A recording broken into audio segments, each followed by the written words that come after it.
Is this going to be streaming? Mm-hmm. Live now? Uh-oh. Did you break it?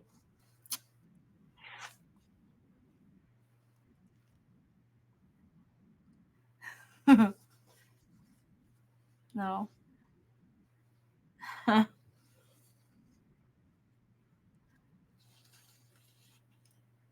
Henry will be sitting here. I just sent him to get the chips. Chippies? Yeah, they're in his car. I didn't have to send him far.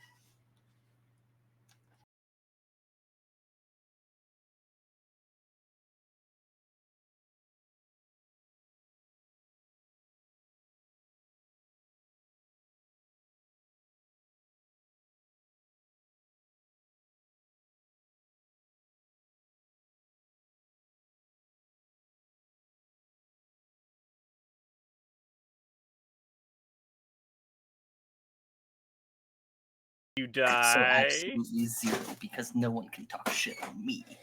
Baby. Except for that. That was good. That was fucking good. All right, so we're live. We got audio, we got video, we got buddio. Who? Buddio. Hey. So we got looks like we got a pretty lively little chat here. We got left there. I don't know if he's actually like listening, but if you are, big fella, give us a ayo. Hi-ho Silver. Away? Welcome one and all to another, well, what I had been calling bin times, but it's not bin times, not this time. I am a little late, so I'm sorry to all those people who maybe came here looking for the unusual usual. The unusual usual. Yes, exactly.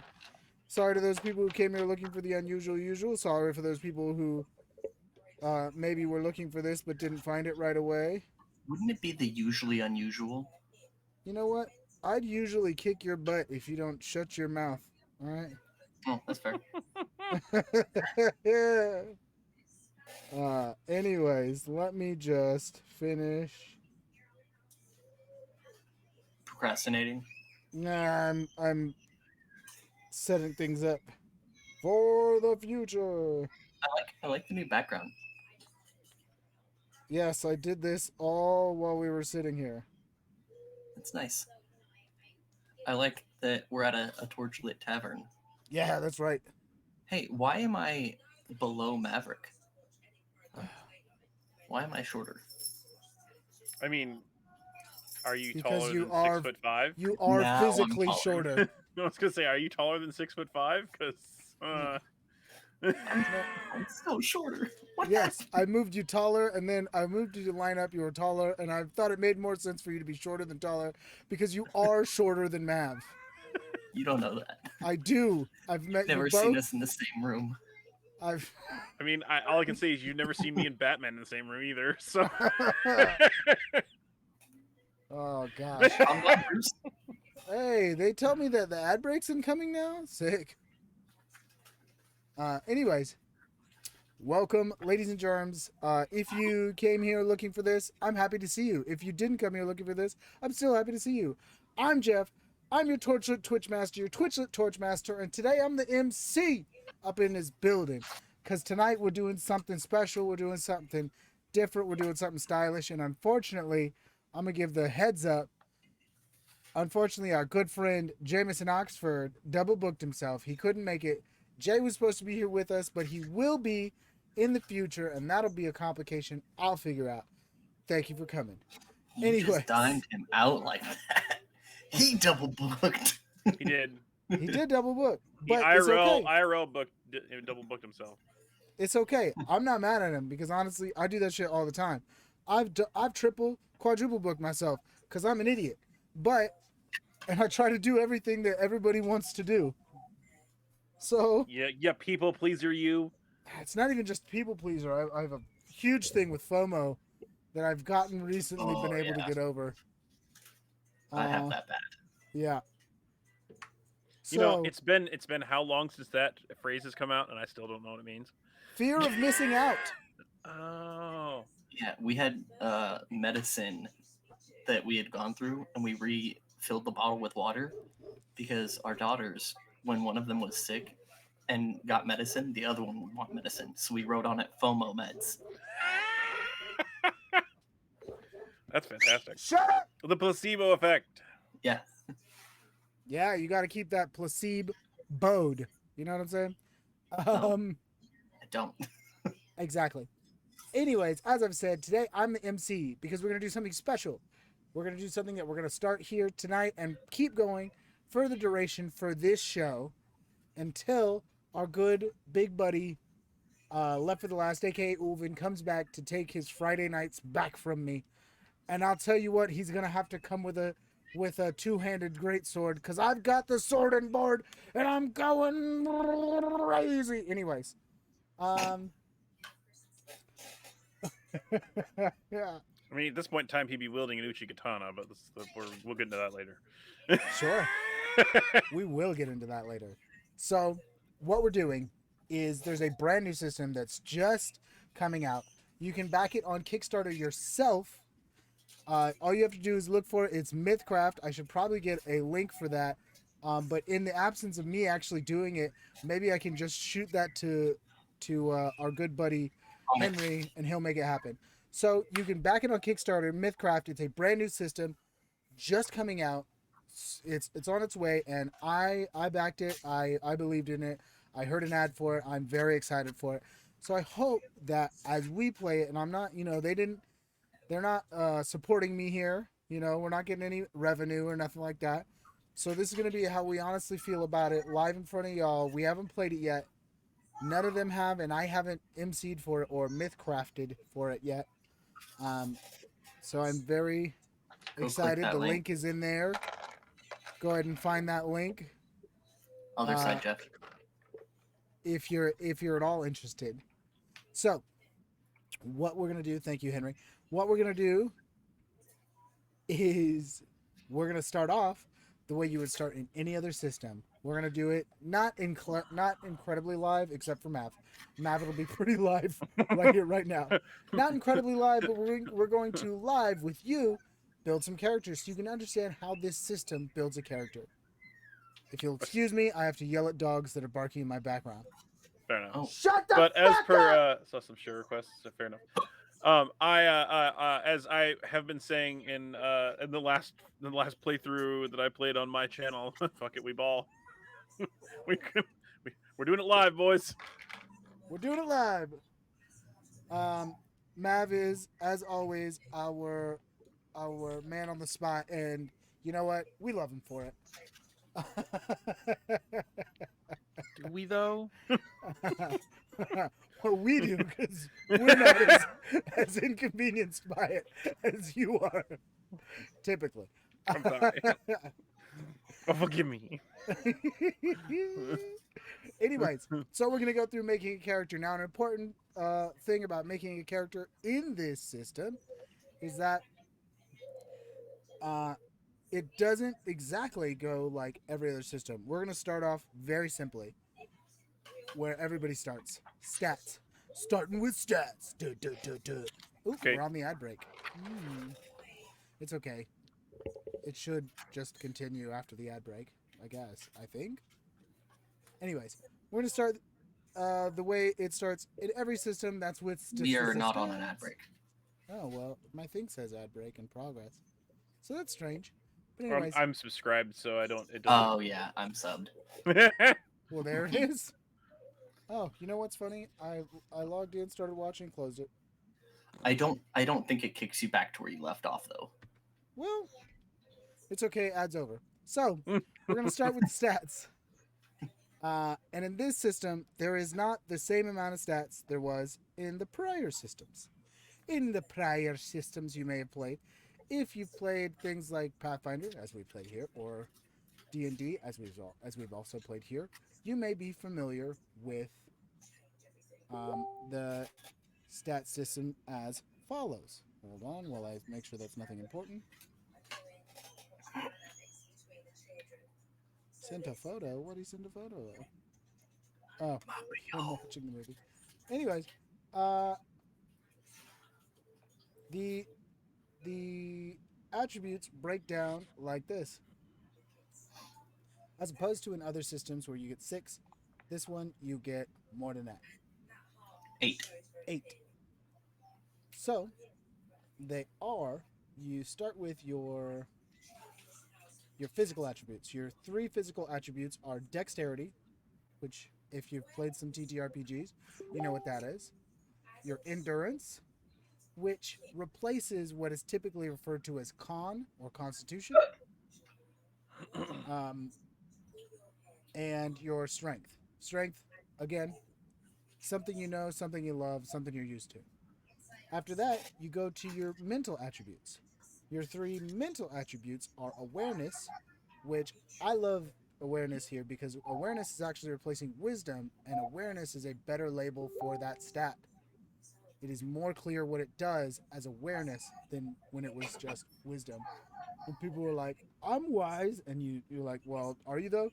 Um, Listen, bud, I know you for a while. You're not very wise, but you can't tell your friends that unless they're your good friends. I was gonna Anyways, say you can't. uh, then from there you go awareness, you go intellect, intelligence. You know what it is. You love it. It's all the same. And then charisma, for all of those who think themselves suave. Then we get into the metaphysical stats. Now these are, well, different. You have They're two. like hybrids between two different stats. I was gonna say, is it are we allowed to metagame now? Well, no, Well, no. Damn. but these stats are actually very useful. Now, again, all the other ones you should basically know, right? These are where you get into things that are new that you probably don't know.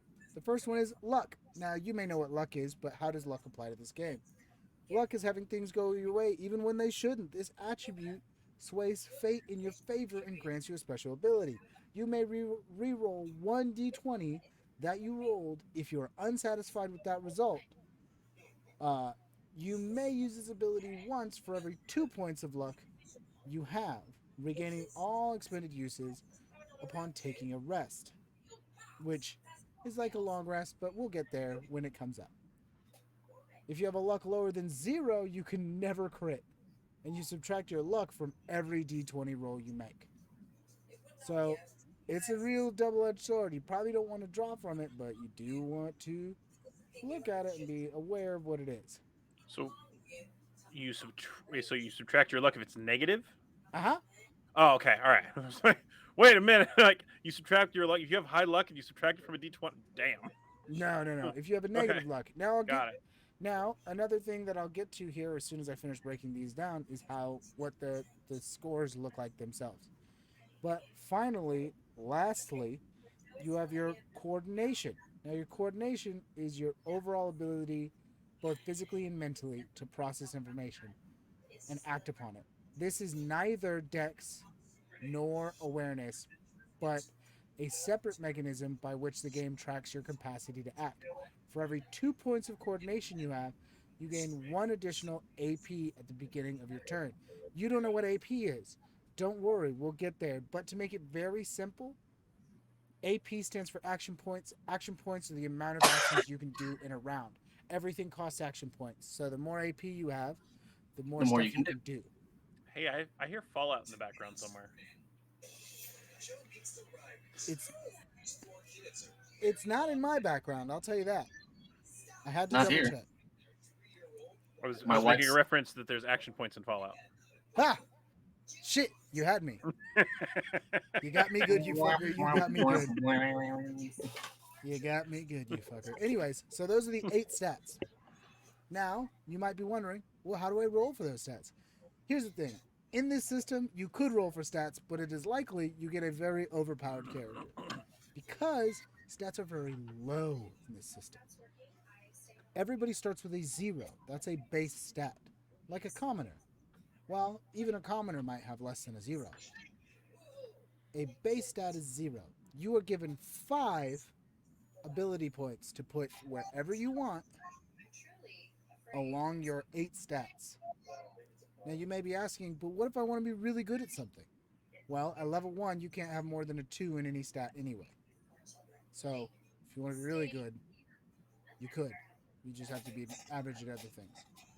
But if you want to be really good at a couple things, you can also take away from your zeros to add to another place. So, you have 8 stats all at 0 now. Say you wanted to have 4 stats, you have 5 points, and you wanted to have 3 stats at 2. Well, you'd have to take away from one of those and take a -1 to one of those stats to be able to do that. Do I recommend it? I don't know. I've never played this game before. But that's how it works.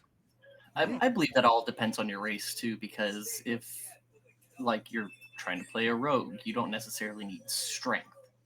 Well, you may notice, well, we haven't gotten there yet, but it all depends on how you think you want to play. You're not building for your class anymore.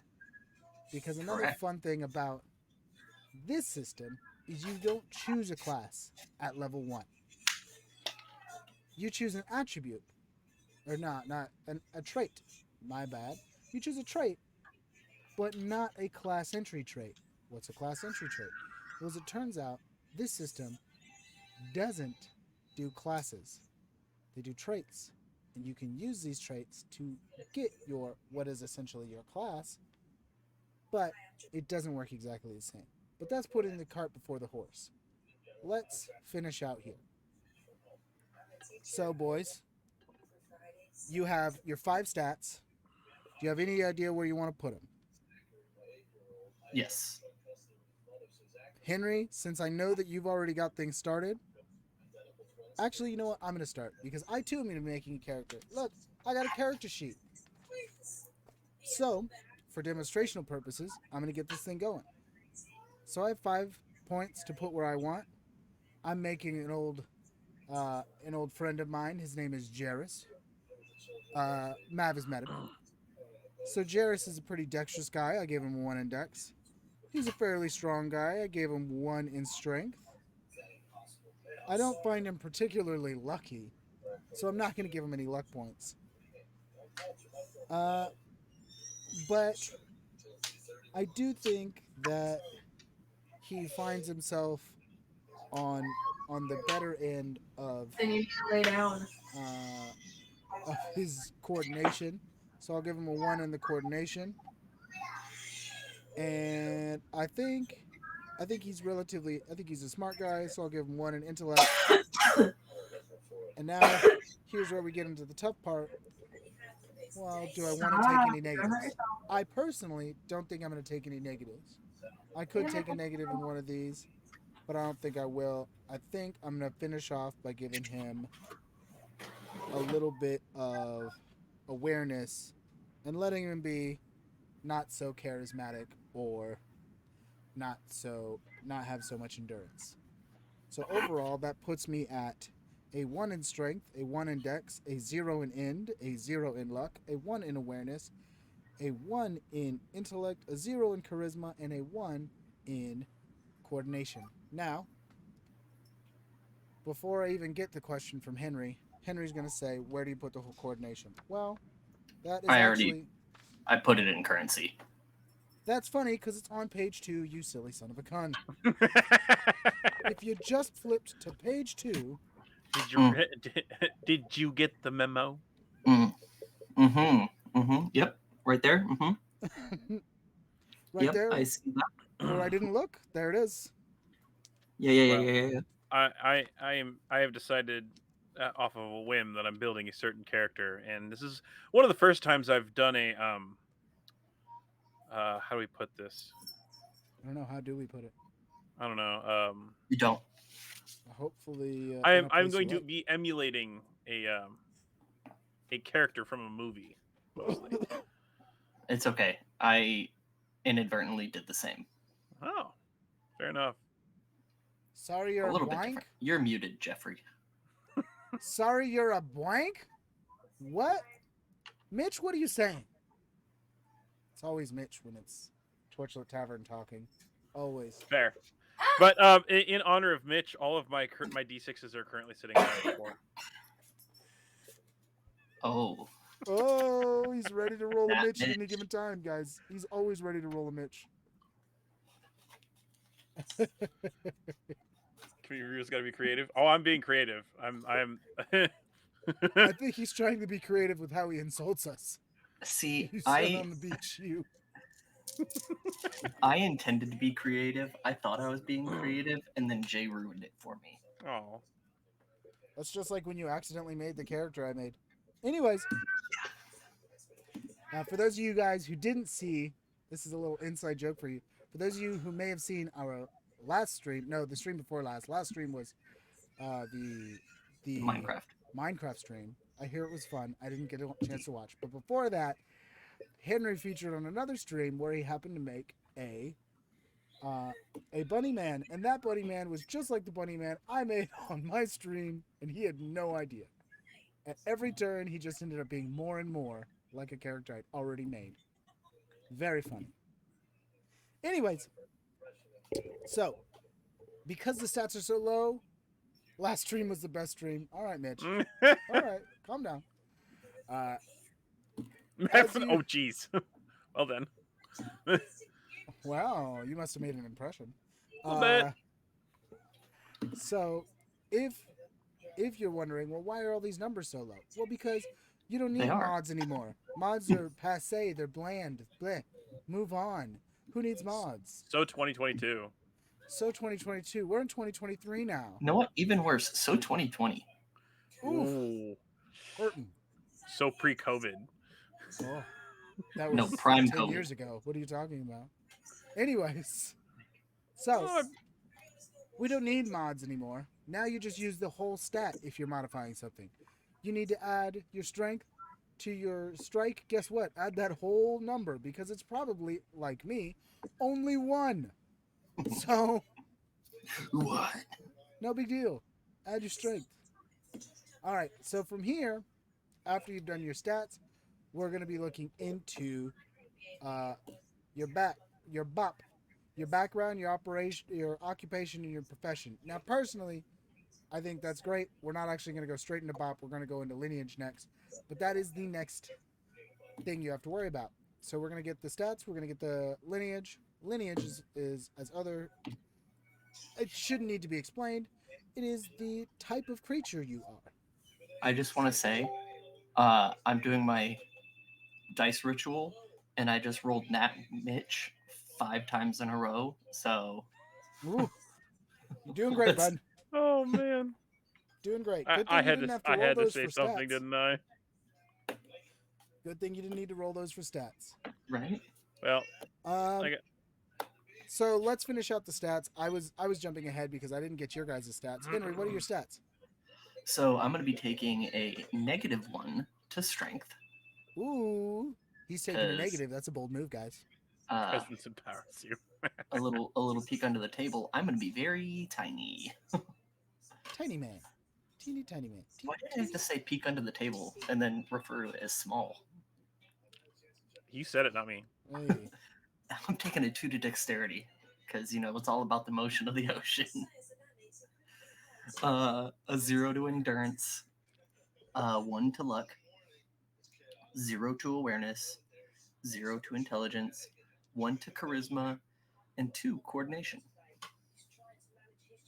Whoa, he's trying to do more stuff now. And when we get into how the coordination works, you'll find that he still won't be able to do a ton more than everybody else does, but he will be able to do a little more at this level. As he levels, everybody gets stronger. That's the way role-playing games work. Who knew? All right, Mav, you've had some time to think about it. Oh, I entered my stats. I was, again, as soon as I decided that I was going to emulate this character, I was like, all right, well, now that I know how this works, we're going to go ahead and go for it. So I'm going with a 1 in strength. I'm going to be a little strong. 0 in dex, 0 in endurance, 1 in awareness, 0 in intelligence, 1 in charisma, and a 2 in luck, because I believe in plot armor. That's not plot armor. That's armor given to you as a player to yourself. So luck's a fun stat. And what a peek behind the curtain, even though it's way before we get there, Luck is actually a mechanic in the game as well. They account for luck rolls. And if I ask you to make a luck roll, you get to add your whole ass luck stat to that, which is not a lot at this level, but a plus two is a plus two. Hey, to anyone that was watching when Samil was around, that would have been a prime roll for whenever I was picking my own pocket. Yes, picking your own pockets. You fucking weirdo. Anyways, now we're moving on to the next stage. Now I'm not jumping the ship, jumping the ship. Ah! Now I'm not jumping the gun or the ship. I'm not Or jumping to anything. conclusions. Exactly. Now, this system, the Mythcraft system, actually has a surprising amount of lineages straight out the gate. It starts with 18 unique lineages, some of which you will know and you'll be familiar with, but some brand new, and some will be like things you know, but not quite. I'm not really going to go too deep into all of them because that's 18 lineages, and like if you're interested, you can look them up.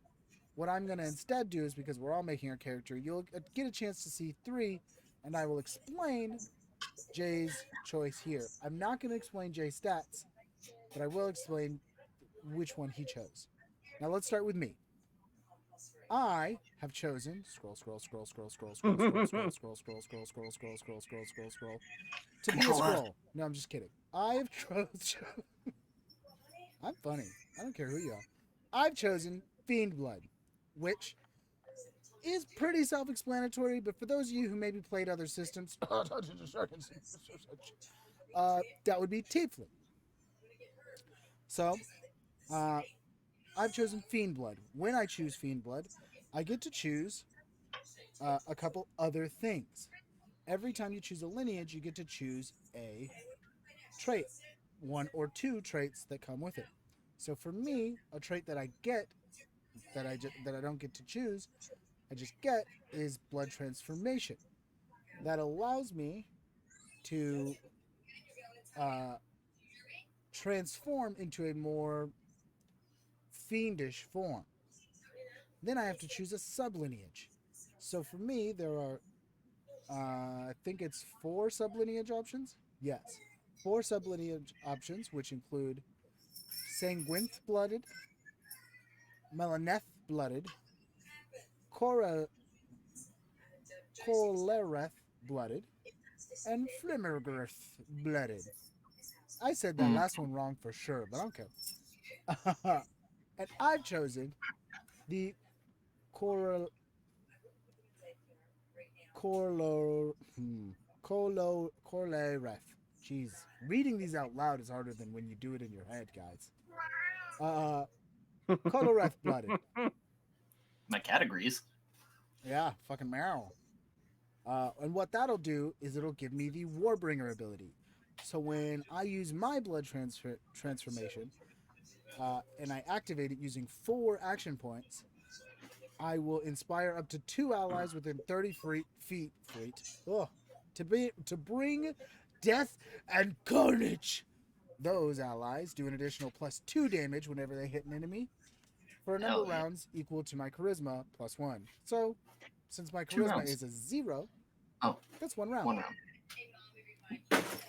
Uh, which is pretty cool. After that, if I remember correctly, I get to choose another thing. And another one. Hey Jeff, how tall are you? How tall am I? A weird choice, a weird thing to ask at this moment. But the character I've chosen to make is 6 foot tall. Now, just so you understand how in depth this is, I'll give you a little bit of the blurbs about the fiend blood here. Fiends of the Inferno are brutal and cunning. Lot, fuck. Fiends of the Inferno are a brutal and cunning lot whose thoughts and behaviors are far beyond the comprehension of mortal beings. Those that act beyond instinct feel nothing of love, appreciation, or admiration, and their dealings are always transactional in nature. Those foolish enough to bargain usually find, to their horror, they do not receive quite what they expected. Humans are particularly susceptible to fiendish influences. and that's just about their parentage.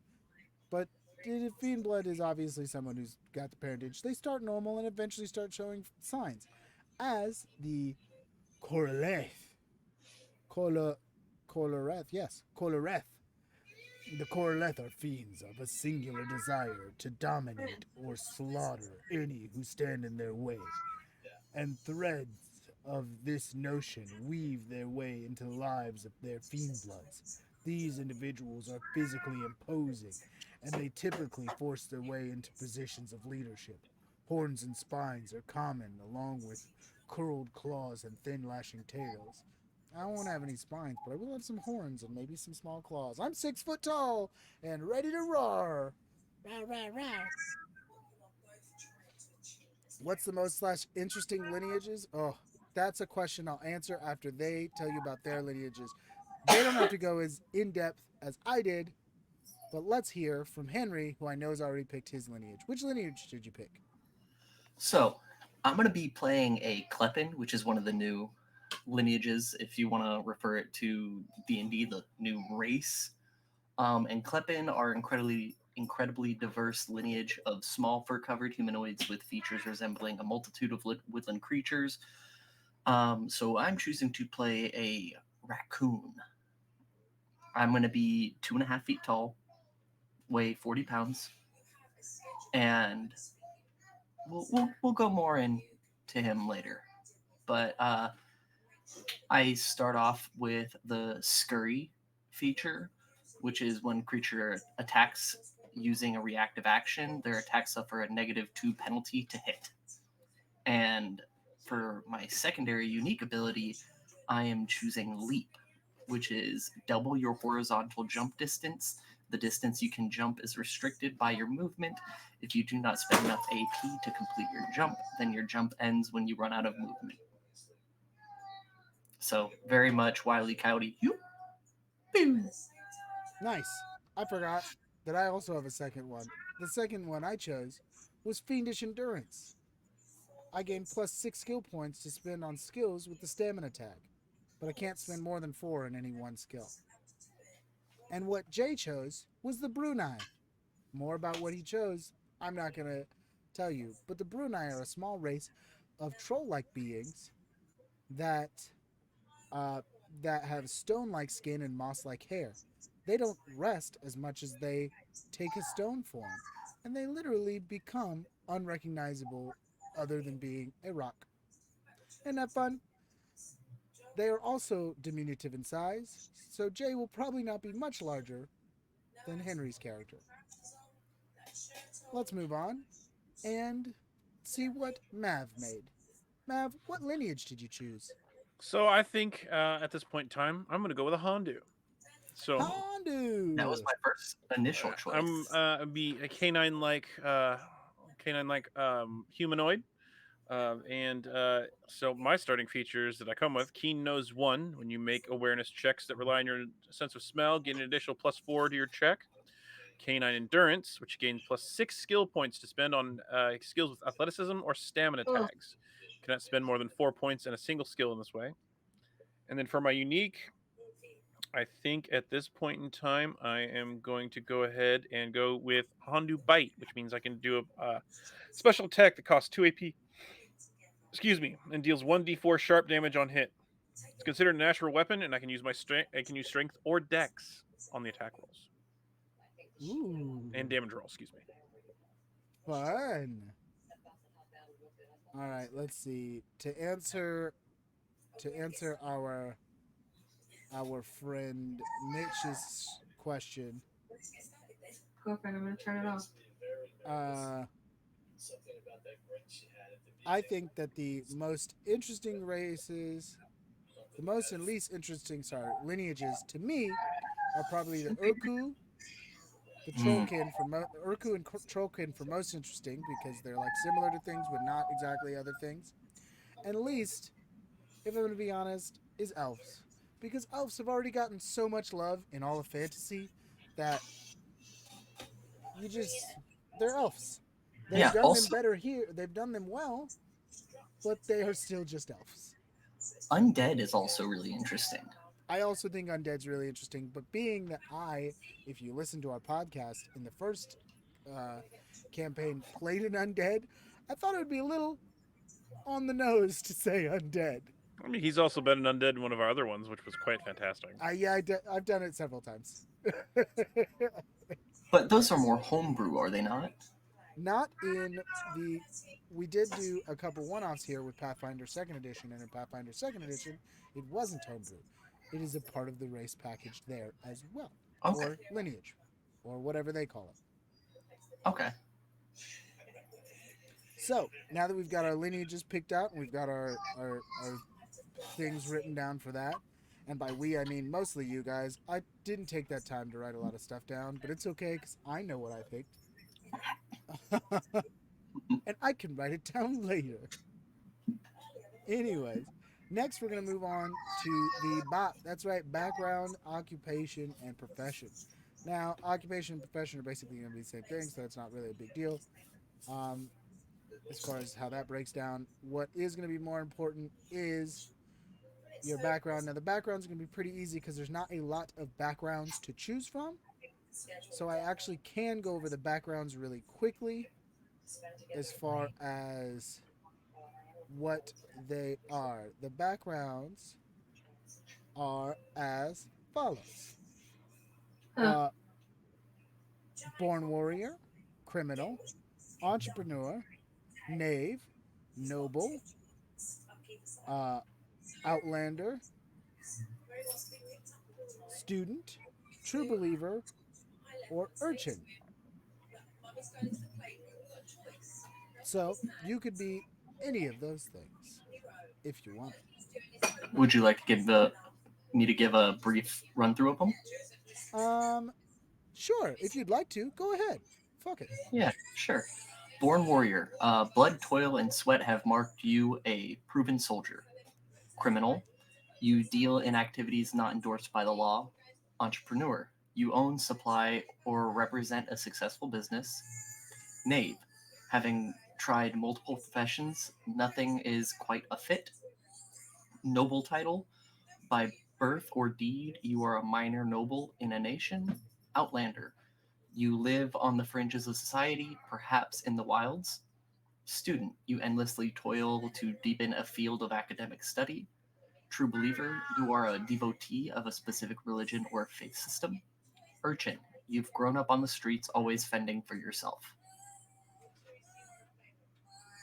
Now, if you've played 5th edition, as we have, or even if you've played Pathfinder 2E, you're relatively familiar with backgrounds. Now, 5th edition has a lot more backgrounds, but that's because they wrap all this up into one thing, sort of. And we're going to. This system does it differently, kind of expands upon everything. So, this is the simplest of your choices, and I'm going to start by telling you what choice I made and then what choice Jay made. So, for my Fiend Blood's background, it only made sense to make him a criminal. And, you know, you'll learn more about why that works later. Ka-chink. Uh, but our dear friend Jay made his little Brunei an Outlander. So, we'll see what that means for him when we get there. Henry, what background did you choose? I have chosen urchin. Urchin. Absolutely. And actually, let me, real quick, crumb to the top to explain a little bit more about what your background does give you just by explaining it with my background. Criminal, you live on the fringe of society, looking for appropriate ways to profit through illegal means, blah, blah, blah. That stuff you know. What it gets me is I get 12 skill points, which I can spend on any of the following skills. Uh, with this feature, I may put up to 6 points in individual skills with the subterfuge tag, and up to 3 points into any skill with any other tag. Uh, I may exceed this limit by getting skill points from another feature. So I also can put skills in anything with the acrobatics, athleticism, crafting, influence, knowledge, luck, observation, performance, subterfuge, or survival tags. And I get an occupational bonus that if I take any profession with the underworld tag, I gain a +2 to intuiting. My starting wealth as a criminal is 4D100 SC. SC is uh, the base coin here, Currency. currency, and it stands for silver coin. So while I roll my 4D100, let's hear what being what did you choose, Henry? Urchin. Urchin gets Henry. So being an urchin is you are essentially the master or the jack of all trades but master of none. And in lieu of getting any special features with being an urchin, you gain 24 skill points, which you can spend on any skill of your choice. This feature, you may put up to 6 points into any individual skill. So it's a double-edged sword. I'm not particularly good at anything specific, but I can really do whatever I want with this character. I'm making him very ambiguous and able to adapt to situations as we progress. For professional experience, as an urchin, you do not get to select a profession at first level, so I don't have a job.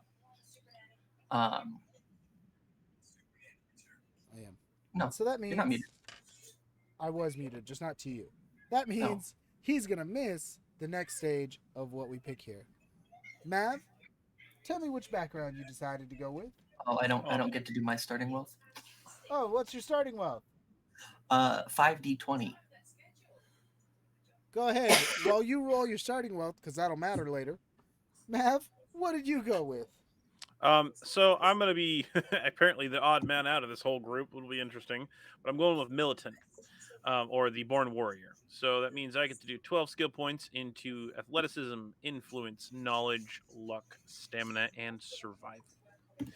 And my occupational bonus is I get to take a profession with the militant tag, gain +2 force march. And starting wealth is 5d20 times 2. Woo! You can make a lot of money. All right. I've rolled my starting currency, and because I'm doing most of these things above board for everybody to sort of follow along, but you guys don't have to, I'll tell you that my starting currency right now is 262. I'll use that to buy my starting equipment, but we're not there yet. Well, not all my starting equipment. But again, we're not there yet. After you've chosen your background, then you will choose your occupation. You are the worst. Actually, then you'll choose your profession. Your profession will have occupational tags. So, there are a good deal of professions. Okay, then So come I'm upstairs. not going to read off all of these professions. And I don't expect Henry to be helpful and take over on this point either. But I will tell you which one I'm going to choose. Because that's what matters to me and to you as you are following along as I and we create characters. So the one I'm going to go with is.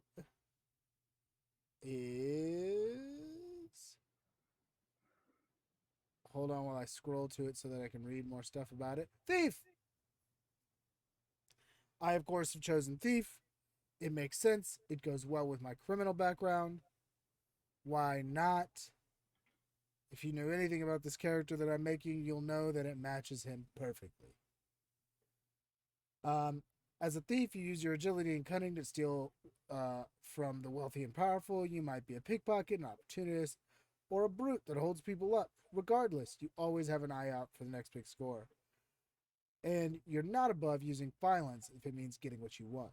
You thrive in the shadows, slipping in and out of buildings and alleyways undetected, and relish the excitement of pitting your skills against those of your marks. For my starting equipment as a thief, I'll get based on my background, blah blah blah, 4 daggers or knives, a pocketed cloak. That's a cloak with pockets in it. 3 belt pouches, brigandine armor, 1 tool or kit, a hooded lantern, a flask of oil, a tinderbox, clothes, simple, rations, 2, 50 feet of rope, a crowbar, and a water skin. I also have these skills that come with it. Each time you gain a rank in the thief position, including rank 1, you gain +3 to evading and +1 in 3 skills of your choice. That could be in acrobatics, which there are several skills under acrobatics, athleticism, crafting, so on and so forth. There are many skills. I'm really not going to break down where I'm going to spend my skills. I'm going to get it in evading. Actually, yes, I will. I'll get it in evading, and I'll put +1 in sneaking. I'll put +1 in sleight of hand. And I'll put +1 in lockpicking. I also, when I become a rank 1 thief, and every time I gain a rank in my profession, I will.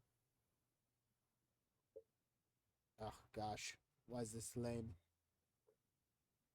Hold on while I sort that out. Sort out why it's lame. Scroll.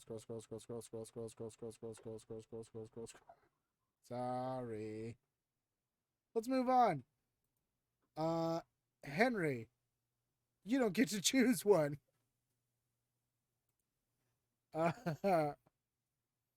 Because of the background you've taken, you don't. But I still do get starting equipment But you got starting equipment with with Urchin. Urchin. What starting equipment did you get as an Urchin? I begin with a backpack, leather armor, 2 tools or kits, clothes, 5 rations, water skin, utensils, sewing kit, bedroll, blanket, flint and steel, 10 torches. Cool. All right. And just so everybody knows, Jay chose barrister. Moving on. What did you choose, Mav? I have not gone that far yet. I'm still in the middle of doing things. Give me 1 second. Let me take a look. Okay, he's still in the middle of doing something. Sorry, I was doing my skills. Okay, I need to get down then further. So we're at professions, which is militant. Nope. You're going to have to choose a profession. Oh, You can choosing choose a something profession. like soldier or knight or guard if you're going with that sort of thing. Got it. Yeah. So at that point in time,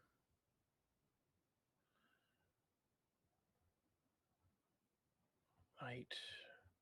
He's still figuring that out. So while he's Sorry. still Yeah. Give me figuring a it moment.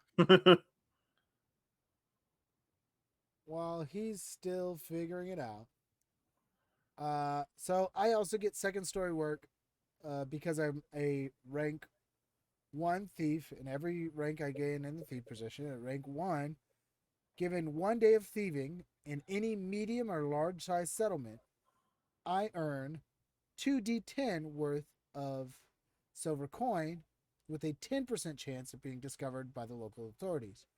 For each day I spend thieving in a given month, I gain an additional 10% chance of being discovered, which accumulates for each day spent performing this action.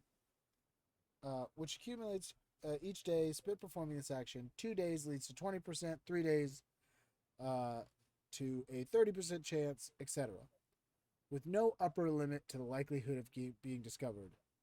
If discovered, you gain a -1 community goodwill, and the local authorities immediately know your description and will seek you out for arrest or recompense.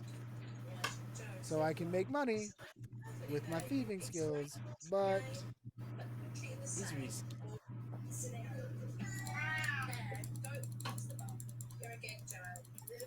And let's, while we're sort of waiting for Mav to be ready. I think I've made a decision. At this point in time, I'm going to be a guard. Okay. So I'm the first line of defense against danger and threats. People basically, again, following with this character, kind of like a cop. Starting profession, starting equipment. I will get a rucksack a spear or a halberd, chainmail armor, simple clothes, 10 torches, a deck of cards, manacles, insignia of rank, banner, patch, pin, etc., hooded lantern, and a flask of oil. I also gain every time I gain a ranking guard, I'll gain +3 perceiving and 1 in 3 skills of my choice from certain things.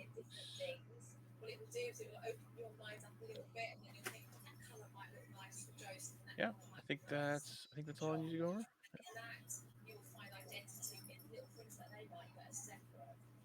All right.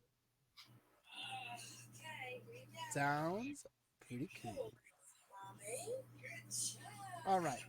So last, and I'm sorry, Mav, you're gonna have to get working on this as soon as I start describing this, because this is an extensive list, and also you'll have to get past all of the what are they called? Class entries or class related traits, because at level 1, you do not pick a class, as I've already stated. This allows you to play the character for a little bit and then maybe decide, even if you were thinking, like, oh, I want to be this. Maybe you don't after you've played the character for a little while. Maybe something else will suit you better. But at level 1 and every level, you still get one trait. That trait could be any of a expansive number of traits. They have a lot of traits, whether it's for your class or for your weapons, for your armor, for your shields, for your whatever it is. There is a buttload of them, as I like to say, a whole buttload, which is great. But it also does mean you got to spend some time figuring out which one you want. So as scroll. Even though I already know which one I want to take, I just want to be able to read the thing. Scroll. I'm gonna get there soon. Don't you worry, guys. Soon enough. Oh, so many. Not traits, talents. Talents, traits. Talents. One of them. I'm gonna get there eventually. Jesus Christ. I should have been scrolling while I was doing all that talking. I'm a big old dummy. Scroll. Am I close yet? Control F, Jeff. Control F. It didn't do anything. What are you looking for? Weapon expert.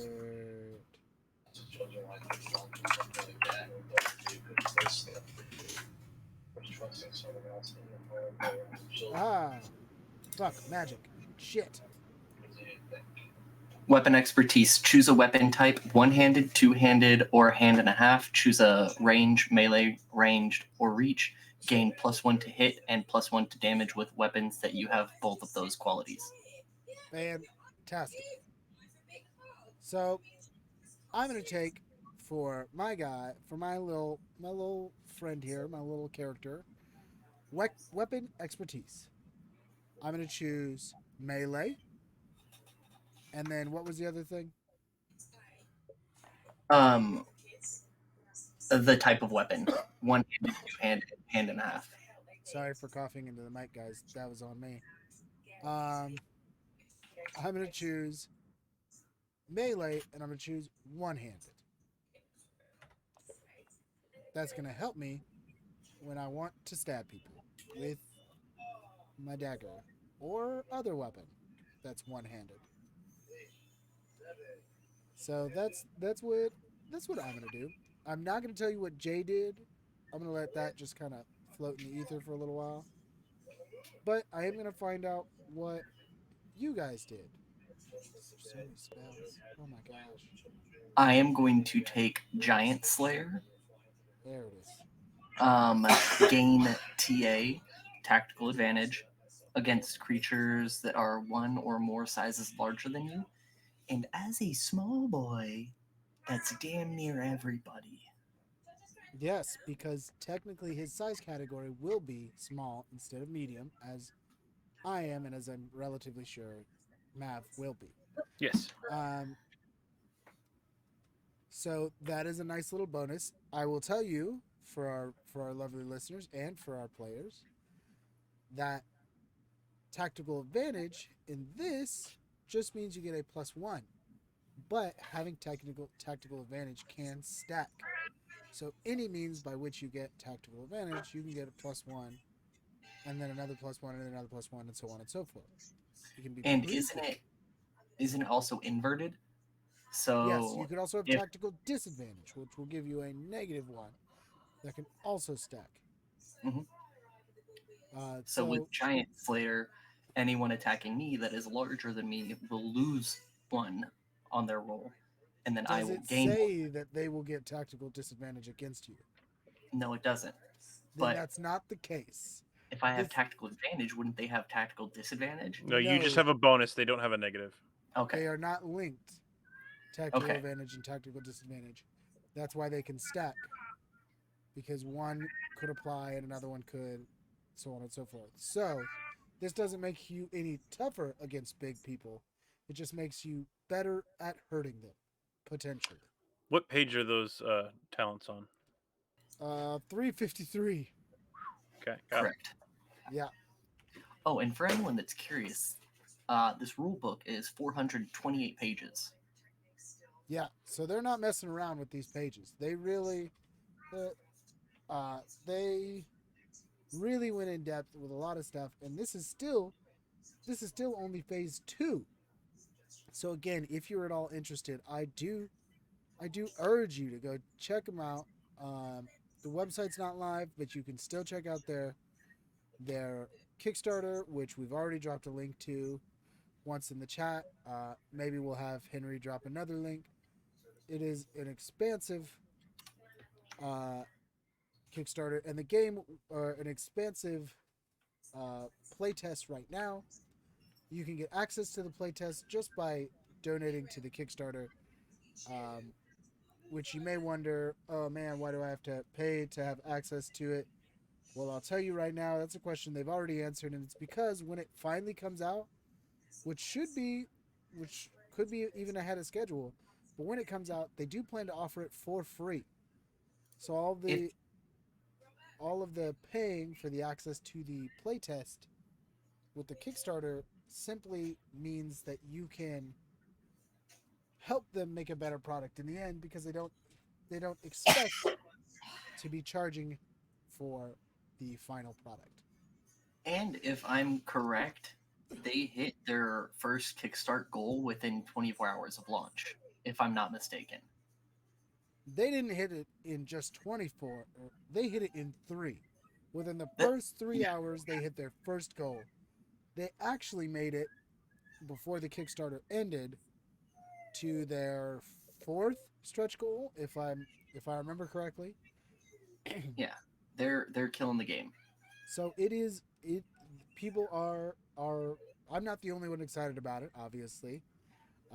And we here at Torchlit Tavern gave a little. Have obviously given a little bump ourselves. We're interested. We can't wait to play it. Can't wait to see where it goes. And we will be getting to that, some of that today. But being that we don't have Jay with us, we'll be doing a lot of just sort of setup stuff. And I just want to go out to say, because I am looking at their Kickstart, to get access to play the game is $15 to Kickstart, and that's not a lot of money to have access to an entire game. Right. You get full playtest access, just like we have, for $15.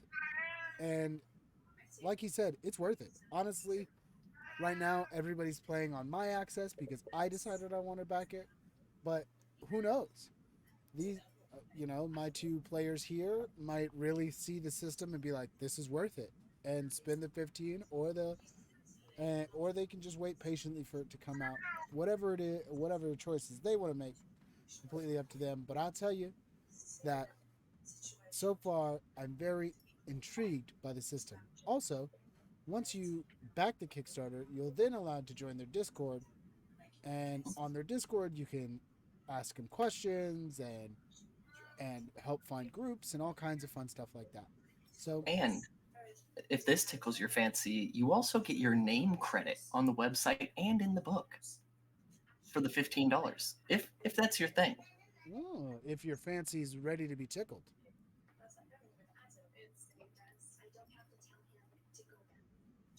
mine is. I'll tell you that much. Absolutely. So did we eat up enough time, Mav? Did we Yeah, have I've actually gotten caught up a little bit. Okay. fantastic? Love it. Love it when Oh, vamping works the way I'll, it should. I'll go on So a. I do have a question though, real quick. For weapons that are considered hand and a half, those are ones that can be wielded both one-handed and two-handed, correct? Correct. Correct. Okay, just a quick question, because I think I'm going to do the same thing, and I'm going to take weapon expertise as well for reach with a halberd. So I get a +1 to both my damage and hit die on my halberd. Nice. That's And pretty dope. I do want to add one thing in these specialization talents um, that we kind of glanced over is some of them require prerequisites. That is one thing you need to know when making your character. So, like for example, gore. If you crit the attack made as part of your bull rush, your target is automatically knocked prone. You may immediately make another attack against that creature without expending AP. But in order to have that, you have to have bull rush. Right. These talents are are kind of in some ways very similar to if you are familiar with Pathfinder, as our viewers on Friday probably are, or if you're familiar with other systems, they're kind of similar to feats in a lot of ways. Now, 5th edition Dungeons and Dragons no longer has too many feats that require a prerequisite, but again, if you've played Pathfinder or older editions, you'll be familiar with that system. But instead of having the feats be like extra stuff that really help you stack on, it's basically building the entire system around these talents. There are tons of talents for everything to be able to use your shield better, to being able to dodge better, that really help you customize your character, making him or her or they or them exactly the way you want them to be in the end. Now, of course, it takes time, attention, and a little planning to get there, uh, but you can absolutely do it. There is a ton of different things, and you may have to plan out what you want to do. But the other cool thing is the max level. I'm not certain there is a max level, but the level that I've seen documented up to is somewhere around 30. So you have plenty of time, as every level you get at least one talent, with that maybe changing at some stage, to kind of mold your character however you think you want them to be. Do you mind if I read off a talent that I glanced over the first time? I don't mind one bit. Go ahead. He's still kind of sorting his stuff out a little. Explosive critical. Ooh, When you Yeah, I saw crit that one. and roll max damage on a damage die, set aside that die and roll another die of the same type. Repeat this process until there are no new maximum dice. Your range for critical failure doubles from 1 to a 2 or a 2 to a 4, and critically failing an attack immediately ends your turn regardless of how much AP you have remaining. So, theoretically, if you're rolling a d6 for your damage and you hit a 6 and then you roll another 6, you get to roll another one. And so your 1d6 could turn into 24 I mean, if potential. yeah, I mean, statistically, that would be very, very Un- hey, unlikely. Yeah, if you're rolling a d4 in your Mitch, very likely that you will roll all fours. I don't know if Mitch is still in the chat, but Mitch will gladly tell you that if he's rolling a d4, it's probably going to be a 1. Um,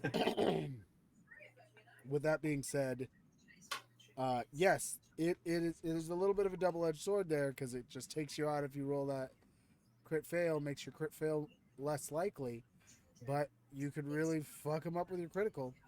Another interesting thing they do here is with the crits themselves. The crits themselves actually are done like we've been doing them for Torchlit Tavern for a little while now. Pardon me while I sneeze. Achoo. I got you. Thank you. Gesundheit.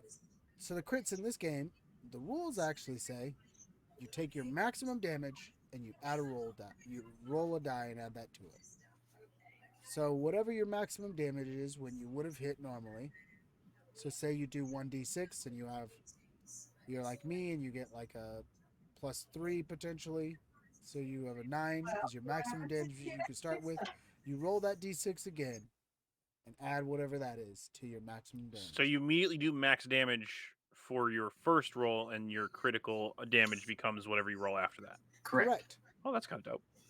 Yeah. So technically, my first crit would be a 10 plus another roll. Yeah. Fair. Yeah. How do you know that already? Because I already picked my weapon. Ah, Because he's doing the work of picking all of his other stuff at this stage. I haven't bought anything, but I took my starting gear, and I have a halberd, which is a 1d8 plus strength plus 1. There you go. All right. So I'm gonna save the stream the trouble of me going, so how do you spend your money, guys? And them going, I'm gonna buy. Listen, I've already done my best to try to make this whole thing smooth because I know that watching people make characters isn't always the most fun. But I thought that this would be an interesting introduction to the system where you can kind of get to learn some stuff. Right here is the point in which your character is basically complete. If you've gotten to this point, the only thing you need to do now, pardon, the only thing you need to do now is to finish picking any equipment you wish to buy with your starting wealth. Now, again, you should have, hold on, shush. dang, I just yelled that loudly into the mic by accident. Oh, whoopsie. Oh, did it go through? Because we didn't hear it. Oh, you didn't? Okay, good. No. Good. I might have to change a stat. Yeah, did you actually say shush? I did. Nice. I read your lips. So at this point, you basically made your character. Again, you do for just a quick recap, you're going to pick your attributes, your lineage, your BOP, that's your background, occupation, and profession. That'll give you some starting gear to work with. From there, you can choose to use your starting wealth to buy more gear, and that's all well documented in here. It gives you a full description of all of the gear you could get. One of the things I really appreciate about this system is that not only does it give you all the gear you could get, but it gives you descriptions of anything that may need help to make sense, and it also breaks down. We're on the ad break. Well, anyways, it also goes down to breaking down everything you could use that starting starting wealth for, including things like rooms or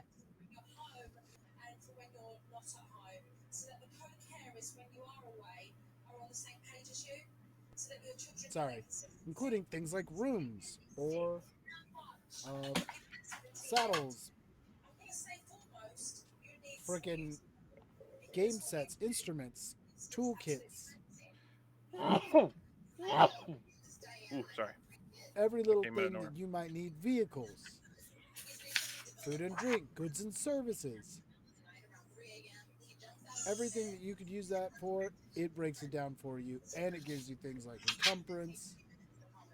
Um, you could you could look into services or hirelings, all these kind of things, uh, all given to you right at the gate. The only thing that it doesn't give you is magic items at this stage because we are still in the playtest. And I don't think you need to start with magic items in the playtest. They are working on that, and it will come as the playtest expands. But one of the things I think is really interesting is they do remark on how magic items will work. And in this game, magic items will require essence or life energy. So uh, each player character will have 100 essence available, and the magic items will have a essence cost.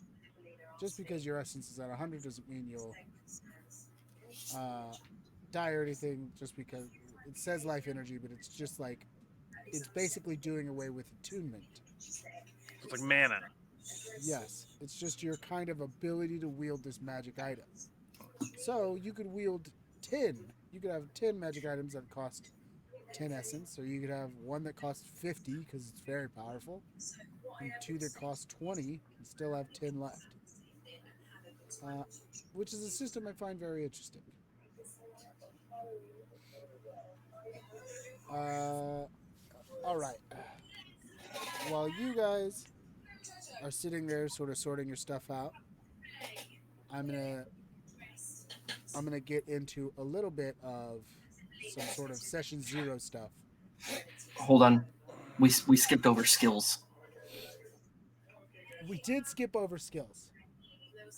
I mean, The I, reason that we skipped over skills is because you'll have a large number of skill points to put into them, and it feels a little tedious to have you guys go over where you're going to put all your skill points. To Okay. me, oh, I did that. That's why I was doing things. That was my bad. no, it's okay. But if you wish to go over them, hey, more power to you. I don't mind. In fact, if you're already looking at skills and you want to give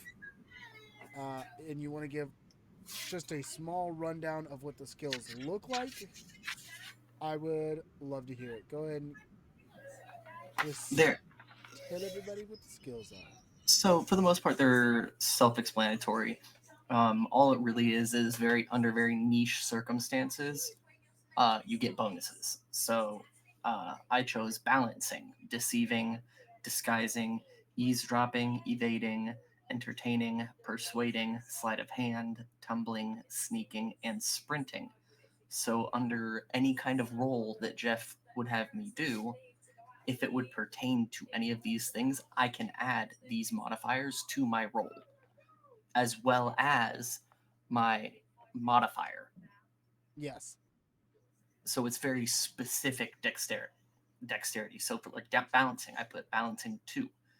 So if I had to do something that was walking on a tightrope, I could do my dex bonus, which is 2, and then my balancing bonus is another 2. So I could have an additional 4 on something that I would have uneasy ground. Yes, absolutely. To sort of expand upon that even a little more, from the play aspect of it, as a Mythcrafter, I don't have to tell them what skill to roll. I would just tell them what attribute. I could say I can have them do attribute checks, whether that's awareness or intelligence, charisma, luck, strength, dexterity, endurance. Any of those attributes I can ask for a check for. If they're that's after they've asked to do something. So if he's like, I would like to run across this rope, I'd be like, that sounds like a dexterity check. And then he would just simply reply with, I have points in balancing. Can I add those? I'd be like, yeah, absolutely. Add your points in balancing. To give the to just rattle these off, and god damn it, I'm gonna rattle them off. Oh boy, while you do that, I'm going to go to the bathroom. The skill list goes applied force applied force, athletics, menacing, sprinting. Or sorry, let me do this by attribute. The skills under strength are applied force, athletics, menacing, and sprinting. Under dex, it's balancing, contorting, dancing, sneaking, and tumbling. Under endurance, it's distance running and forced march. Very useful. Under awareness, it's animal handling, eavesdropping, foraging, intuiting, investigating, navigating, which you'll need a set of tools for, perceiving, sheltering, and tracking. Under the int based skills, basically all of these with very little addendum will need some toolkits for if you'd like to use them. But they are alchemy, appraising, arcana, art, astrology, astronomy, biology, brewing, calligraphy, carpentry, cartography, chemistry, cobbling, cooking, disguising, dungeoneering, economics, evading, forging, geography, glassblowing, history. I take that back. About half of them, maybe a little less than half of them, need a toolkit. History, jeweling, law, leatherworking, lockpicking, masonry, medicine, military, nature, painting, politics of choice of choose religion, or region. Sorry, not religion. Choose region. Pottery, religion. Choose one. Smithing, sleight of hand, weaving, wood carving, vehicles, land, and vehicles, water.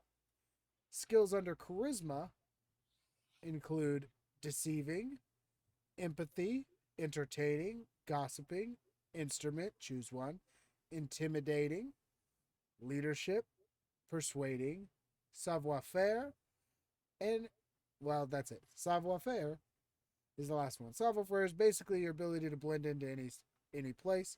For those who are going to ask, if you want to ask, that's a fun one. And the two skills under luck are fortuity and scavenging.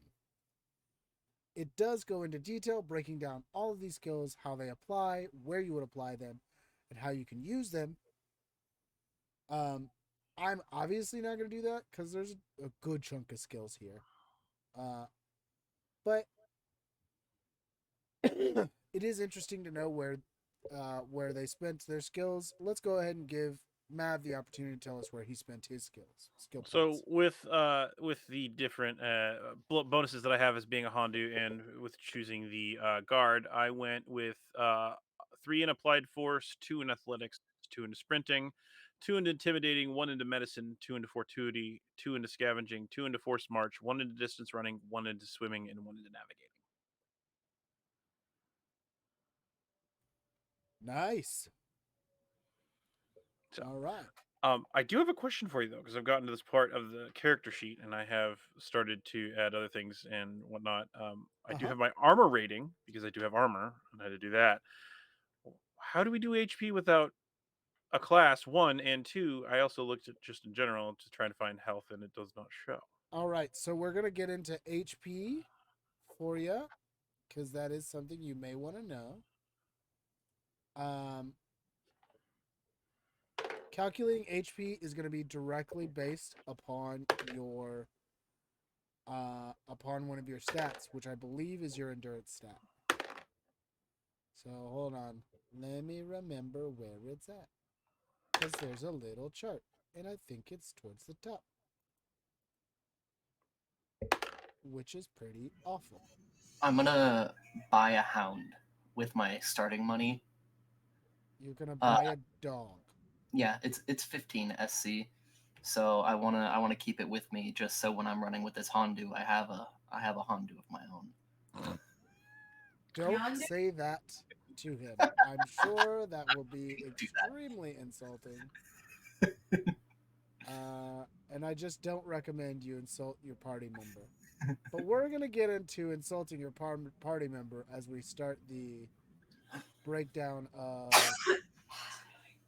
um, of kind of what we're going to do next. This session 0-y sort of stuff. Sorry, all the stuff for your health is like all the way at the top, and I was all the way at the bottom. But it's okay. I found a faster way to scroll. So we'll get there soon, boys. We'll get there soon.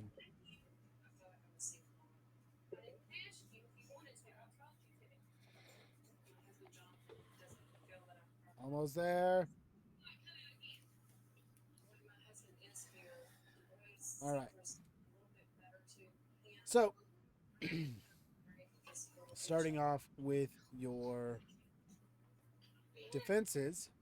Your defenses are relatively simple. You'll have, if you look on page 2 of your character sheet, you'll see each one of your dex, end, awareness, and int have a little orb under them. A little, not orb, a little circle under them. That's where you would put your defenses, Which which will be 10 plus the score. So, for plus the bonus, instance, yeah. my Mhm. dex defense or my reflex would be 11. And if you have armor, it also your armor adds it into It also- it. Can, can. but not I have- guaranteed to. I have no negatives to my armor except the fact that I have to have 2 in strength, which is why I did real quick change an attribute real quick since we're not fully finished. And then also That's I can fair. only have a max of 8 dex. Which, But I have no negatives to any of my defenses. right. So at this point, not a big deal. When Mhm. calculating your hit points, this is something that this is exactly what you asked. Your hit points, no matter what level you are, your hit point is always 10 plus level, plus DX plus level, which sounds crazy, where X is your die size determined by your end. For example, at level 1, a character with a 0 to 2 points in end will have 10 plus 1d4 plus 1 HP. Oh, okay. A level 1 character with 3 points in end would have 10 plus 1d6 plus 1 HP. So, for me, I have a 0. So I know that And are you starting max or are you rolling? you roll. Okay. So 10 plus 1. Plus your roll for D10. endurance. Oh, no, 0. Yeah, Yes. so it's a D4. So Roll Okay. a D4. Roll if you a have a D4. 0 to 2 will give you. Oh, okay. Yeah. Depends on how big your hit die is. Well, So I got a 4. I have lucky. I have I have 2, So so I'm at 16? 13. I got a 4. So for me, Y'all freaking tank. for Jairus, because he has 0 in his end, he's gonna have 10 plus that 4 I rolled plus 1 because we're a level 1 character. So if you hit a 4, you should also be at 15. Yeah. I did my math wrong. I Sorry added for 1, coughing added in the 4, mic. then added 1.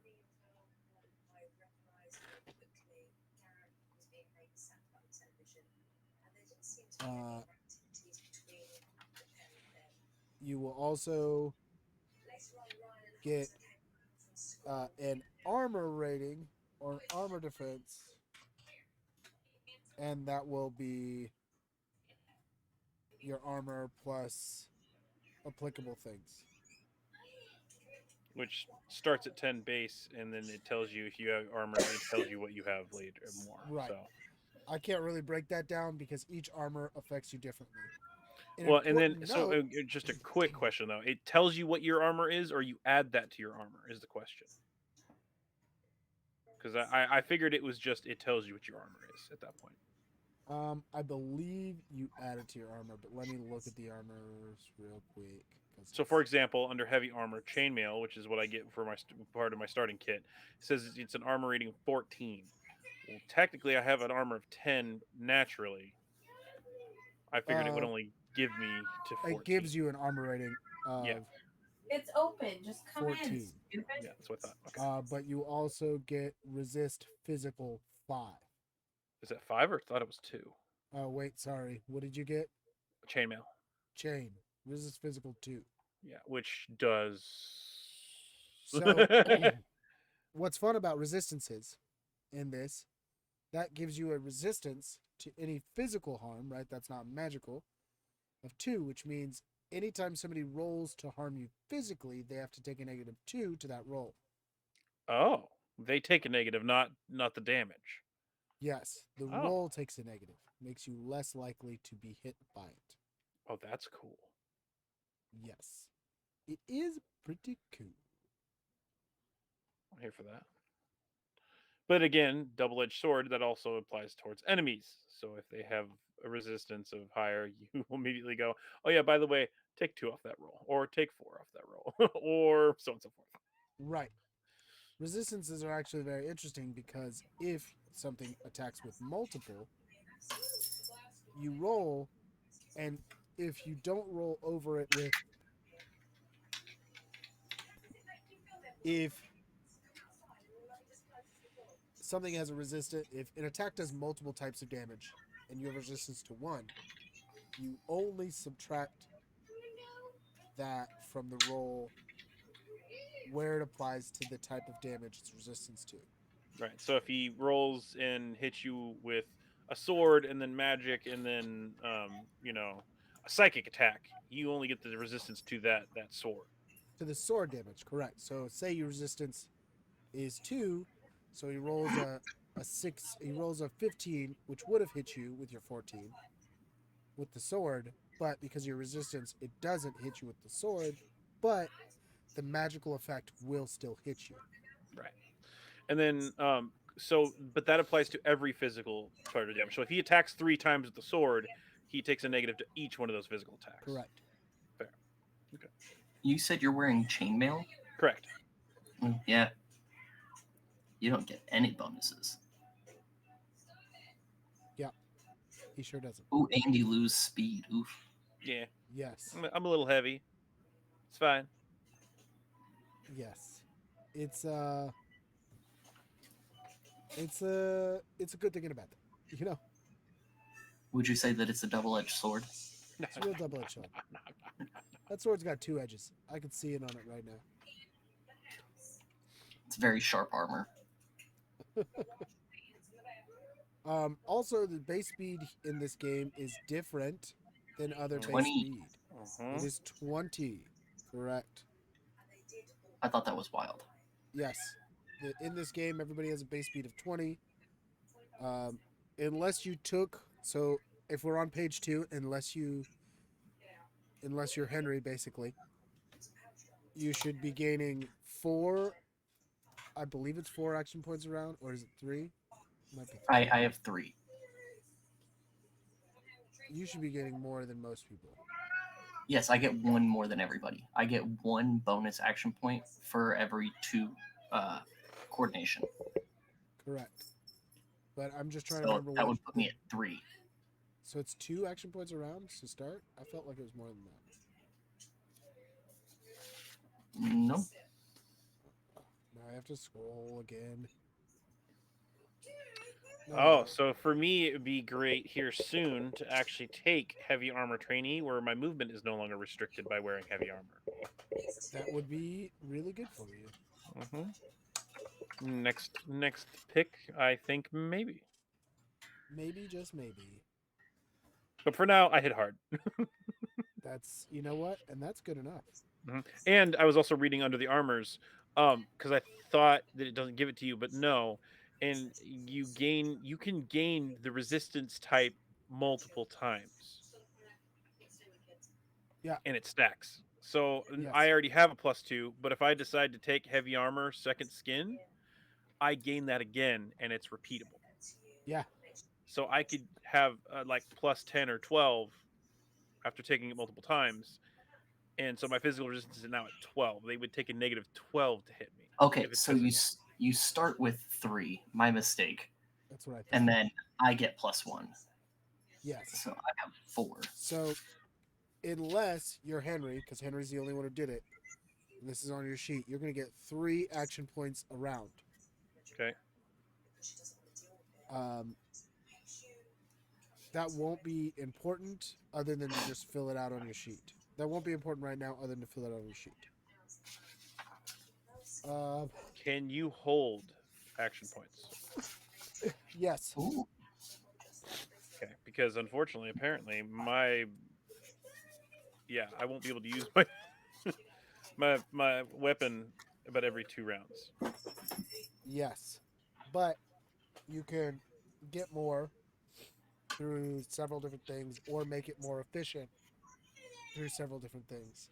Yeah, I right now it's at 4, and I have 3. So Right. So you'll gain 3 every round. You can hold them.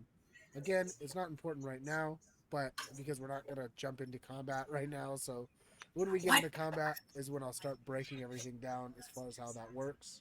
I typically start campaigns in a bar fight though. Well, I what we mean, what we are gonna start doing is again some session 0 stuff where we talk about how everybody meets up. Now, the first thing I'm going to talk about before I even get too deep into all of that, right away, I'm gonna say, what are your guys' thoughts, or what do you two think about having 3 PCs in your group? That is perfectly fine. I built Jairus as just to have a another PC in case you guys think you need help. But it should be you two and Jay. Um, so I will simply ask you if you wish me to bolster you with a 4th. I always think the more the merrier. I love it, but Yeah. that is completely up to whether you decide. It's I guess again Yeah, I for think me, DM discretion. If you decide you want to make him playable and you want to play him with us, let's do it. Yeah. Because if you think you can DM and do it at the same time, absolutely, I'm here for it. If you decide that you just want to go ahead and run the game for us, make him an NPC that maybe every once in a while you go, hey, I'm going to go ahead and control his actions, or yeah. Right. I mean, as it stands, he will almost definitely be an NPC of some sort. But whether his role is, hold on, bless you, my good sir. Well, Sorry, back kids to are California sleeping. started sneezing And my now butt that off. You guys just vamp for a second while I blow my nose. now that RP is gonna start, I had to make sure I close the door so I don't. That's fine. Shh! Don't tell him that we're gonna do things. It's fine. Okay. By the way, your cat's adorable. I love. I Which love one? it. The one that's meowing. Oh, that's Ren. That's Ren.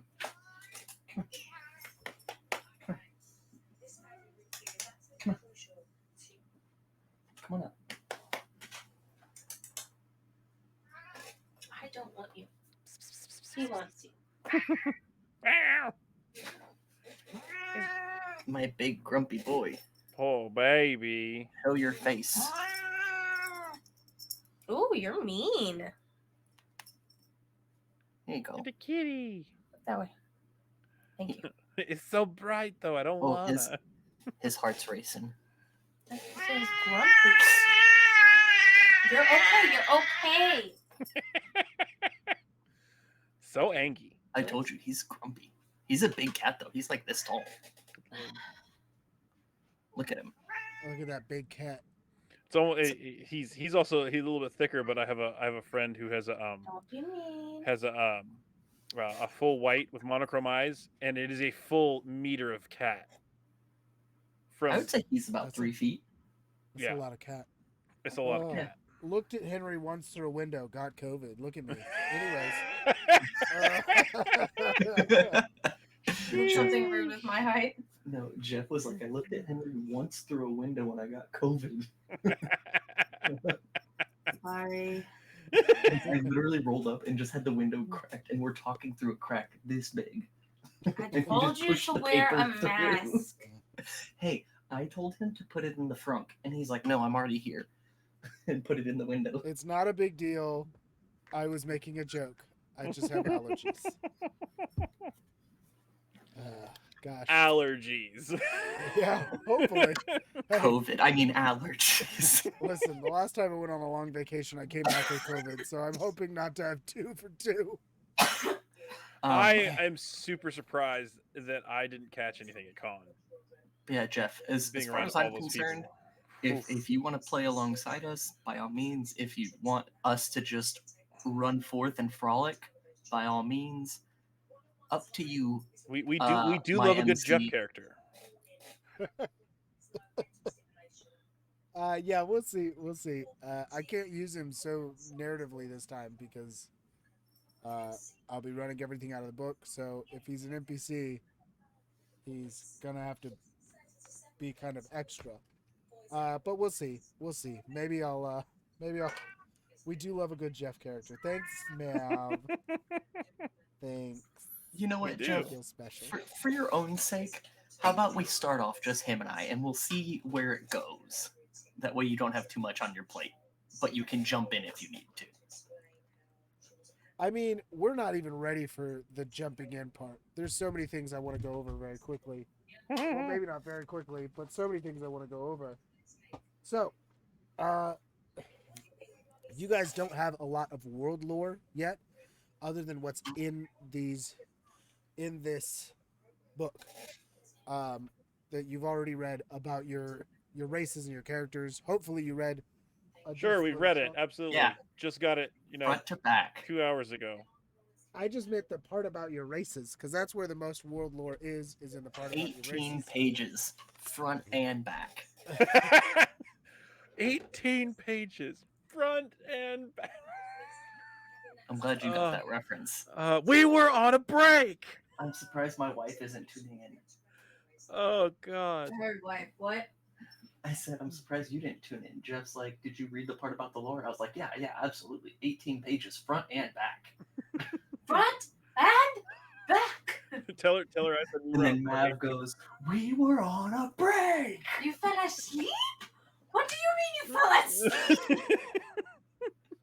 I don't know what the stream's devolved into, but it has devolved. Anyways, ADHD brain infecting all of us. So there's not a lot of world lore, but what there is a map, and I can send you the map. And so I want you guys to like be considering where your characters would be from, even though you don't know shit about it, and that's fine. The I forest. also want you guys to be considering what you think your sort of backstory might be. Again, you don't know shit because I'm building it all. I'm doing this completely out of the book. There's not enough world lore for me to give you world lore to go off of here. I can basically just give you a map picture that says like, hey, pick one of these places to be from, but then decide after that where it's in the Facebook chat now. Decide after that where that means or sorry, what that means about you in whatever ways you want. Hold on, I'm Not currently trying to look at the map.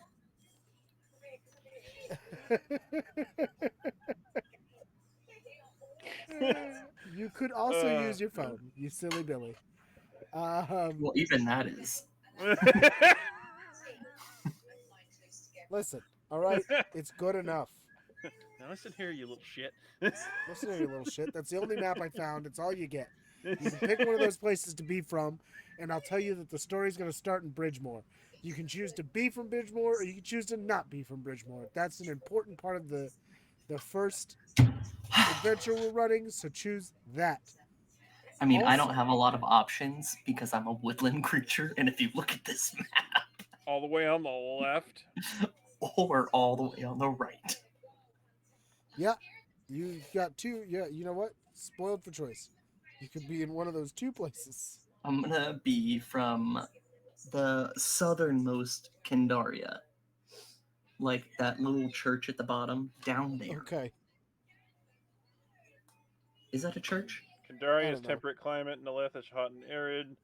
Falth is primarily humid, wet, forested land. You'd probably be from Falth, actually, according to the lore.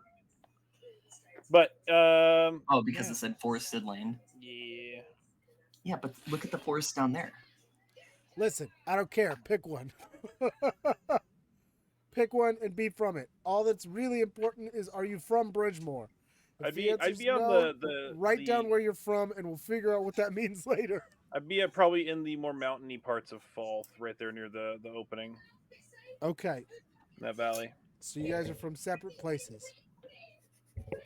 The next thing I want to work out here is because we're doing sort of session 0 stuff, I want to ask you guys if there, even though I'm going to be running out of a module, so I won't really be like going too off the rails with it.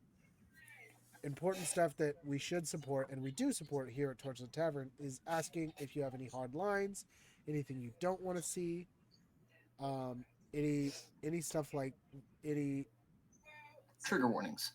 yes, any things that might trigger you that you would say no, we can't do that. Nope. I think as per the normal, the whole um, child thing, Child things, big leaving no. them, Yeah. leaving them kind of out of the like. I understand, like certain things have happened, like a whole town gets massacred because it's in dark times, like we've had in some of our games. I get that, but being specifically like anything specifically related to Pedophilia. yeah, I was gonna go child trafficking or that kind of thing. Like, there's gonna be slavery. I get that, probably. There's things that are gonna happen, but Right. let's not get in the nitty gritty of it. Stay out of the nitty gritty, specifically when and if it regards to children. Very doable, incredibly doable. It's kind of it's the It's violence against women and children kind of thing. It's like, yeah, it's gonna tick me off a little bit. Anything that can cause damage to my character. that's your hard line. Yeah. All right. Well, as it turns out, Henry will be playing a statue. Made out of adamantium. And he won't be able to speak. It'll be great. It's gonna be I'll the just, best I'll characters just, I he's will ever swing played. him. I will have the strength. I will swing him around, and I will beat a motherfucker with another motherfucker.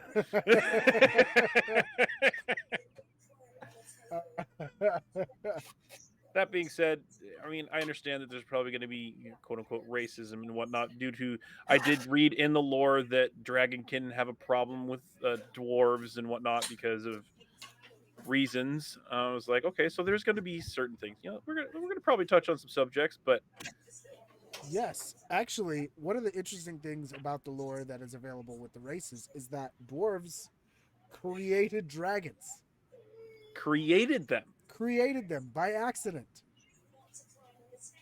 Created dragons, created like 2 of them. Those 2 then created more dragons through these sort of magical means. And then they flew off, and there was a limited number of dragons in the world, a limited number of actual dragons in the world. And anybody who is of dragon kin are actually people who just lived in the dragon territories, or descendants of people who lived in the territories in which all the dragons moved, who were then just affected by the overall magic of dragons. See, I almost picked a dragonkin too, but I decided to do something a little different. I read that and I was like, that's crazy. What interesting lore. Like, I'm with it, because that's kind of cooler than like, that dragon screwed somebody and now I'm a half dragon. That's yeah, like, it's God, what is it? There was something. It's like, some people are kind of amorphous in certain senses. Like me, if I'm around people that speak a certain way, I will start getting that inflection. sure, yeah, absolutely. It's kind of a mimicry thing. Like if some people start talking a certain type of way, I will start mimicking it. Mostly unconsciously, it just happens. It's crazy. And they're like, why are you talking like? Other people are like, why are you talking like that? I'm like, French and New York accents, and it was very difficult not to start to talk like they do, but I had to be very conscious of the ability to accidentally do it. Or hey, whoa, I'm walking here. Like, come on. It wasn't as big a deal when I was in New York. If I just started talking like them, it wasn't like who the fuck's gonna care? Like, fuck yourself, But still, I do the same thing when people around me have a southern accent. Southern drawl. A little more drawl comes out. Mm-hmm. I get a little bit of the twang. For me, being located in the state that I'm located in, being as close to the border that I am, the little bit of Hispanic comes out. You'll hear the inflection when I start talking. Ay. You know what's hilarious? Yeah. He's like, the southern drawl comes out, born and raised in California, ladies and gentlemen. Where did it come out from? Where did it come out from, Whoa. motherfucker? I no, it's crazy. I actually spent I spent like 2 weeks in Illinois around a whole bunch of Southerners during between a couple of years of high school for a thing, and I came back and my parents were like, "Why are you talking like that?" I'm like, "Talking like what?" And apparently I had picked up like a Midwestern or more central, like a little bit of Southern, not as much, but the whole, like the whole country ish type thing. It was great. It's fantastic. Yeah. I mean, it's surprising how quickly you can pick up that stuff. But, any hoozles, We getting meet back. in a Torchlit Tavern. So, I'm going to the next. So, we've already touched hard lines. We have the only hard line is basically, keep the kid stuff to a minimum, which we can do. Totally do it. As far as where this goes, I can't tell you long term because I'm going to play as much of it out of the books that they give as possible. So normally in a session 0, I would also ask what you want to see. Is there any goals that you guys want?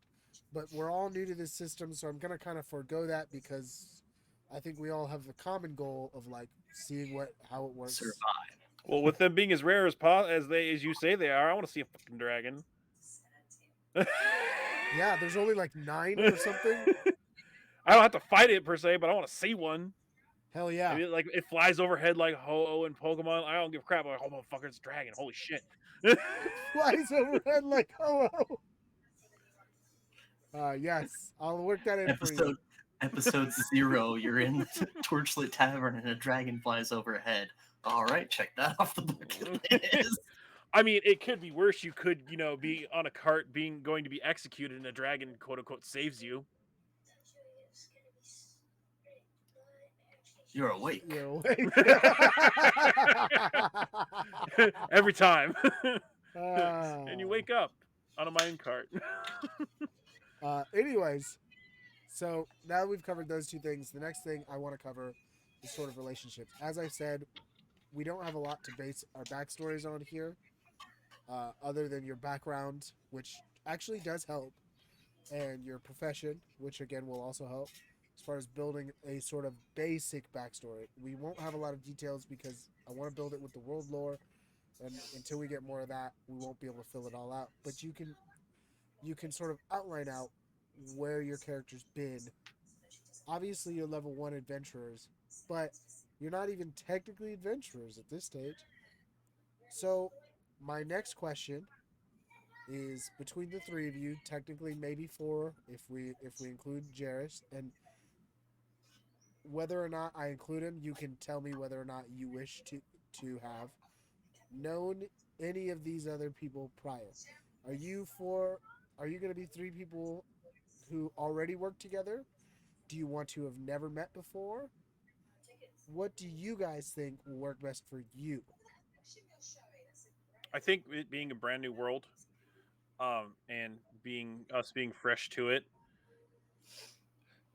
started off fresh, baby. You said Jay is criminal? No. Jay is barrister. What is Jarrus barrister? is criminal.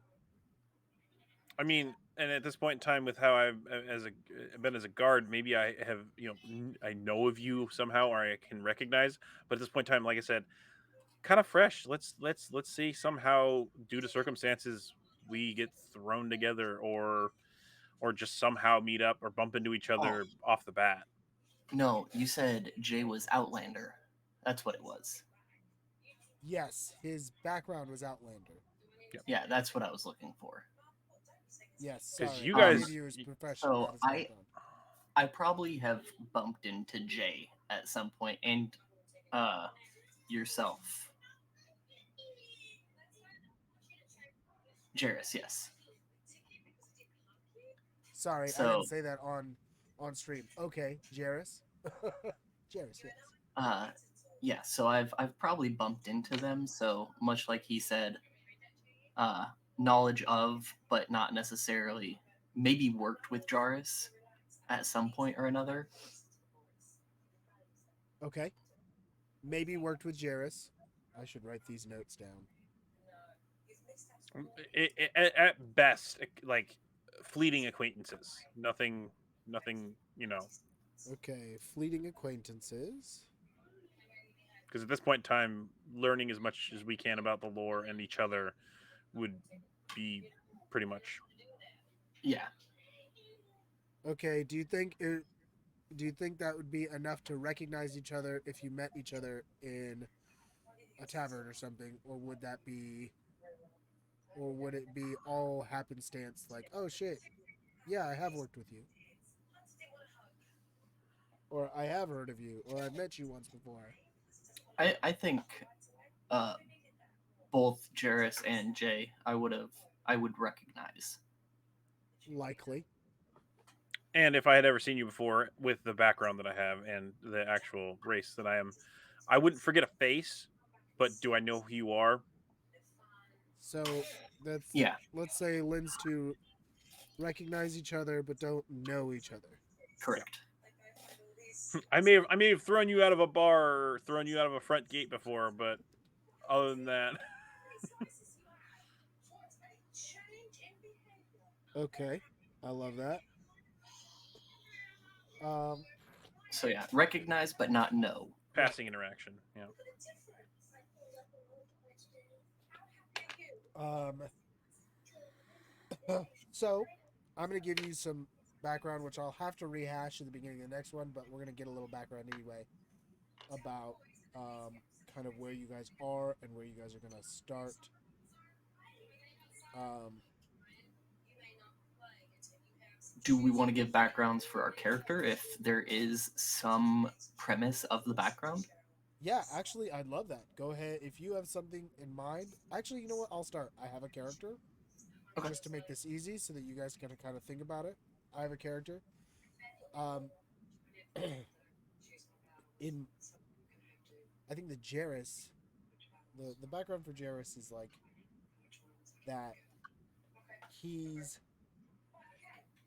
he is absolutely sort of has been a misfit since he was about 16. 16 is when you start to show the fiend features. So he grew these pretty decent sized horns, and people around him were like, I don't know about you, dude. As rightfully they should to some extent. Now that doesn't mean that everybody does that to every sort of fiend blood, but I think that he's been a misfit for a long time. He left home early uh, and got involved in the easiest trade, which is why he was a criminal and why thief is his profession. He's been a thief for a while, but obviously he does his best to not be well known as a thief. Uh, he's he's probably from some to make it easier. Now everybody's gonna be from away. I don't want to be the guy that has to give away too much stuff if I'm gonna bring him in. He's also Aw, from somewhere thanks. not where this is gonna take place. Let's call him from Husk. I like the sound of it. Husk is where he's from. He, but like, he probably spends a lot of time moving around. He's used to odd jobs so that he looks like his money doesn't come out of nowhere. Whether that's You allergic to cats? yeah, how dare you bring that cat over here? You know I'm allergic. Whether that's like, um, doing some lifting for somebody, or it's like, uh, trying to like pan, Solid. Guten Tag. panhandle or like entertain on the streets for whatever amount of change he can get. That's that's what he spends his out in the open time doing. Uh, he does like to frequent a tavern or two, uh, Who doesn't? and probably has been thrown out of at least one. Uh, but he always plays it off like he wanted to leave anyway. That's the kind of guy that Jairus would be. The little bit of background that you can come up without any details. Henry, you have some ideas? I do. So, uh, Clepton Gray is my character's name. Uh, I had no intentions of naming him very similar to his lineage, but he's Clepton Clepin, uh, Clepton Gray, Clep for short, and he's from the southern end of Kindaria, the woodland area, obviously, as a small raccoon. Um, he grew up as an urchin. His parents were um, hunted for their pelts at a young age. So he grew up fending for himself. Bold choice there, but I'm intrigued by it. Okay, go ahead. So he was always a little jaded at humans uh, for taking his parents for their hides, obviously.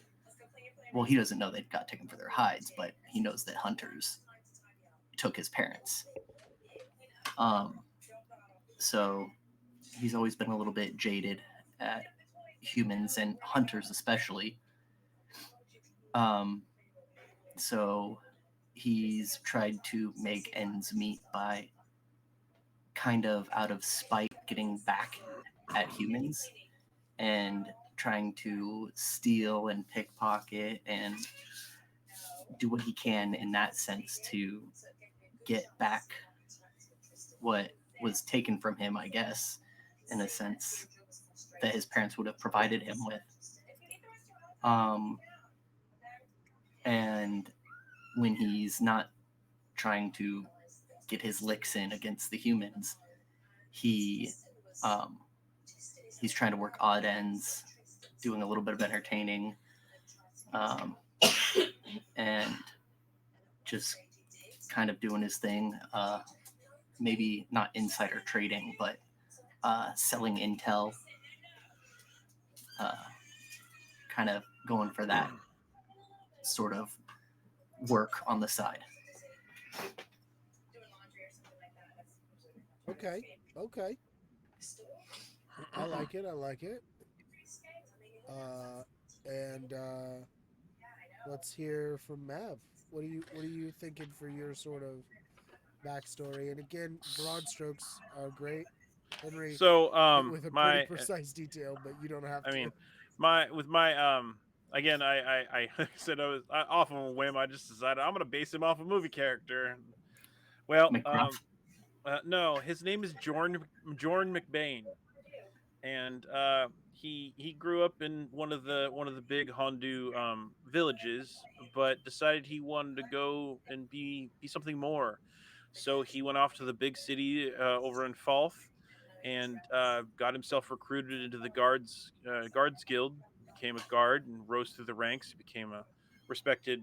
He started off bouncing for taverns and throwing miscreants out and whatnot, but at the same time he's still a person of the people. He isn't like, oh my god, everybody's bad, but he's very much of the, like, he's going to uphold the law to the best of his ability, try and help people where he can, whether they be criminal or just regular townsfolk. He very much has a strong sense of duty, and has got himself pushed through the ranks due to his some of his latent abilities as a Hondu. He can kind of sniff things out, and is very very good at doing long stints and taking his lumps when he needs to. But he got to a point where he had to get transferred, and he got transferred to where is it now? What's the name of the new city? Bridgemore, right? Bridgemore, Yeah, yes. I made it to a point. Somehow they decided they were going to transfer him over to Bridgemore, to help out there, and because he's again good with the people. just as good as keeping the law, and keeping people safe, whether it be you know sniffing out the criminals, or just helping people in general, so maybe they don't take that path.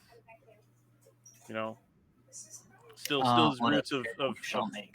yeah. Oh, it's going to be great. Okay. Hold on.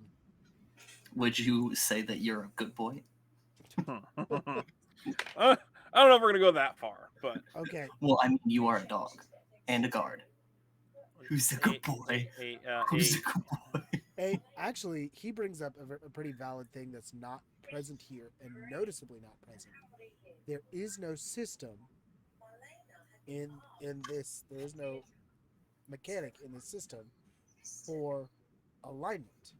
There is none. You don't pick an alignment. You don't be. It is not something you have to live by here. So all of your feelings about what you are aren't defined by some alignment that you have to be.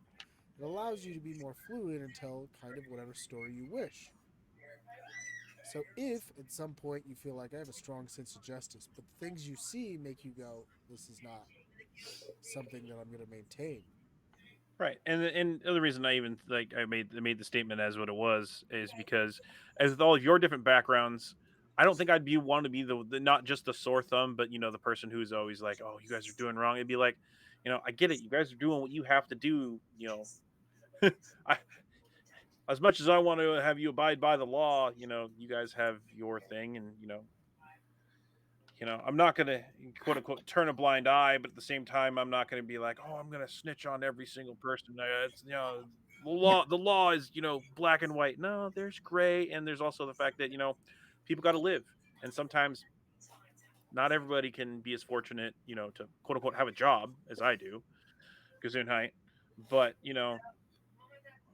other people have to do what they have to do to survive, and everybody's life is their life. I can judge you by how you treat me, and you may not treat the law with respect, but I do. Absolutely. No, I mean I think that's great. I do want to state that because this is important. Uh, that you, if you're coming here, right? We're all coming here to meet.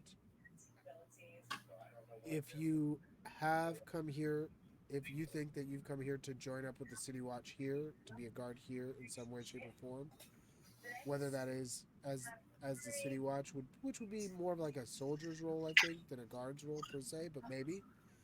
Uh, I'm gonna put it out there that you have not joined them yet. Oh yeah, no, like I said, I was told to go there, and I Looking was I for was what? Inside job. instructed I was instructed to go there. Now whether I make it in or not, Right. Absolutely. I could fail out. I could, they could say, hey, we actually don't need you, and I could be stuck here, or decide, hey, I'll become an adventurer, and I can protect the people that I'm adventuring with. Because again, according to what it is, or at least even part of the profession part was the fact that you could be like basically a personal guard. He As, has a loose sense of justice. yeah, Yeah. mostly guided by the law, but again, right and wrong isn't black and white. Um. So, where do you guys think you want to meet? Do you guys think that you are all looking for work and just find, like, looking for something to do and just find that you're all on the same trail, or do you think you guys think you meet beforehand and then find and then talk about it and end up like what are your guys' thoughts? I mean, as Henry stated earlier, a good old tavern brawl ain't a bad way to start. Um, if we're putting it down this way, I mean, let's say I just got into town and I want to have a pint before getting a room and whatnot. At least meeting in the tavern, maybe bumping into each other like, hey, I know you, or And at no point did we say we have to be the ones in the brawl. correct. I could be that one protecting my beer, Because watching things go to hell around me. Like, who says huh? that Who I'm says off that duty. Clep wants to get involved? You might have started it, but you aren't a part of it. You guys don't know Clep yet. You took my pocket money. No, you took my pocket money. You're sitting over there with a little baggie going. I mean, yes, that is likely. Absolutely. So let's go over some of the stuff about Bridgemore. Uh, the city-state of Bridgemore holds a precarious geographical and diplomatic position. The entire city-state is constructed on an enormous bridge that straddles the chasm. Bridgemore borders the more powerful nations of Kindaria to the east and Nalathesh to the west. Bridgemore's primary source of prosperity is travel. The city is so long from one side to the other that as merchants move goods across the chasm, it takes at least a full day to travel across of travel just to get across Bridgemore.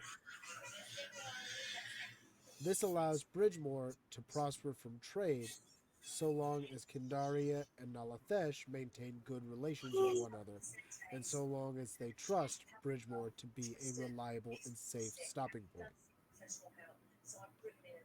Um, Something that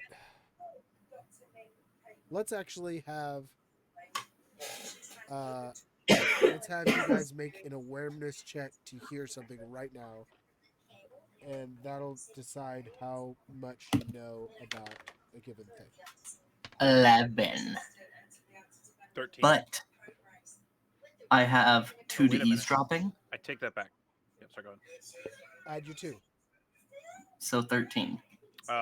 Actually, my 13 is actually 17. Sorry, I have a +1 to awareness checks, or +4 to awareness checks. Excuse me. Keen knows +1. So this would be to hear things more than to smell them. Just keen note.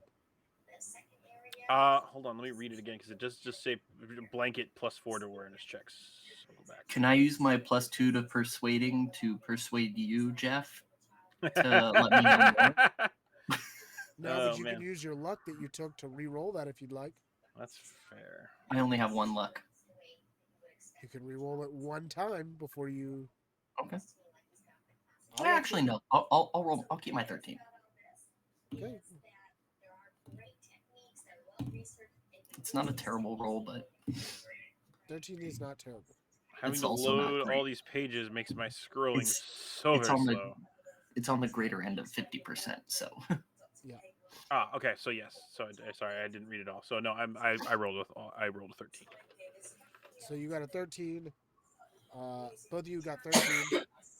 So what I'll say is this: 13.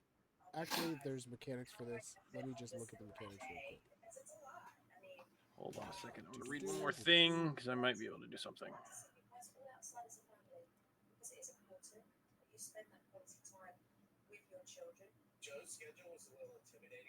Question. Answer. Have a skill called Fortuity. The Fortuity luck thing, now, because you did say awareness, but does likelihood that good things happen to you if the MC asks you to make a luck check to determine likelihood of a positive outcome? Well, I mean, could I use that towards being lucky into it?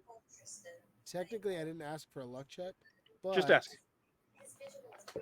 But I like your chutzpah here. So what I'm going to allow you to do is to also make a luck check, and if you do well, then I will give you some stuff for that. Okay. That's a 17. 17. Okay. Excuse me while I find this table that I'm looking for. I should be near it at this point.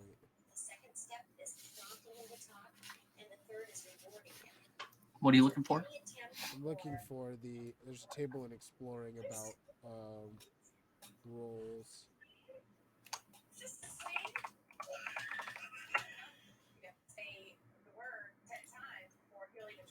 Just tell me what page exploring's on.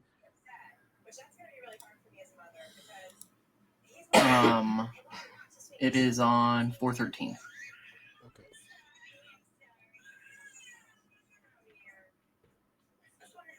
All right. 413. Exploration. Da-da-da-da.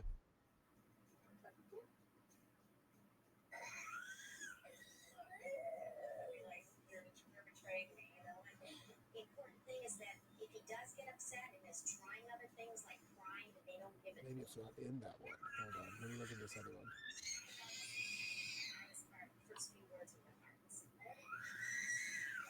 Give me just a second to sort out exactly what I need. Da,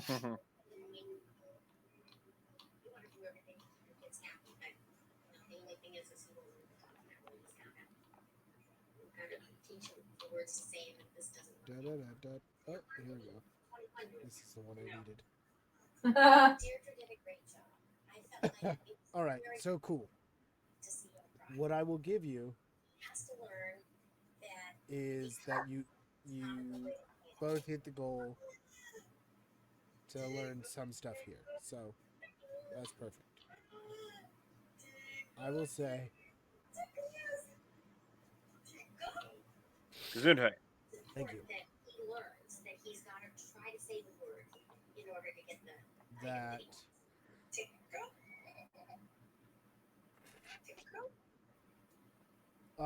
you guys have heard. Okay, so Bridgemore, it's important for the city state of Bridgemore to be reliable and a reliable and safe stopping point. Through Henry's eavesdropping and Mav's luck, it's no surprise that recent rumors of cult activity in the city state threaten to completely destabilize Bridgemore's thriving economy. So you guys will have, going into this, have heard some of these rumors. At least the two of you. And actually, yeah, just the two of you. I did roll for that. I forgot. So that's information we can use going into it.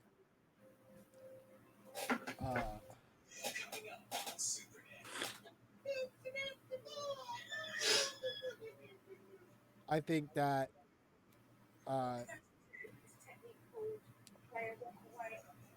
that you've done your introductions and what an average day looks like for you. We talked about how you guys meet.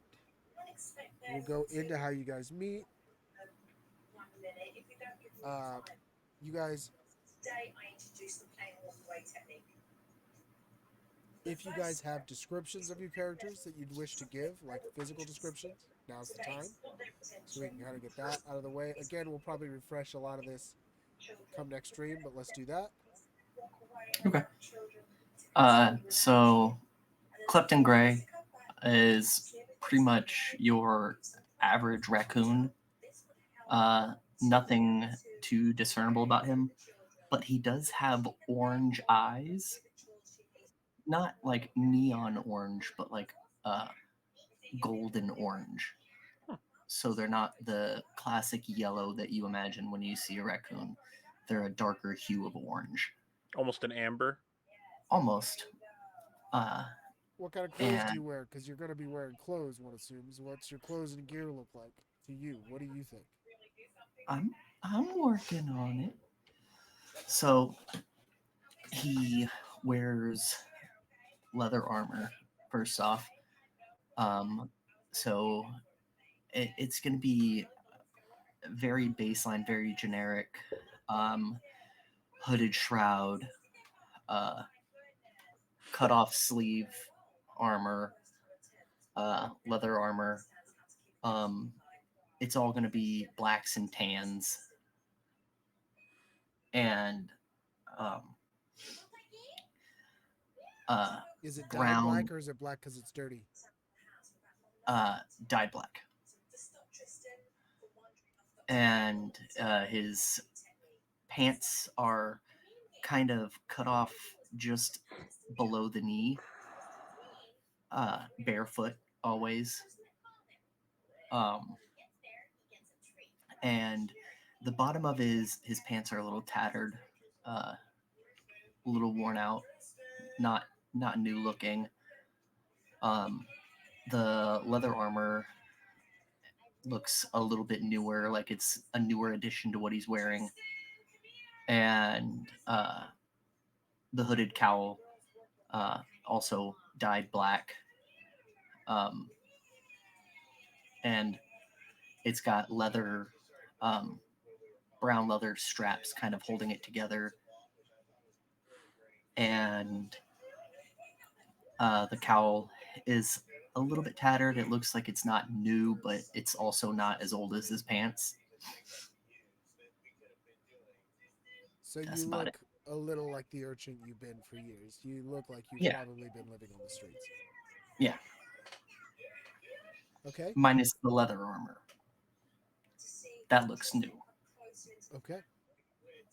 And Mav, do you have any description for your character?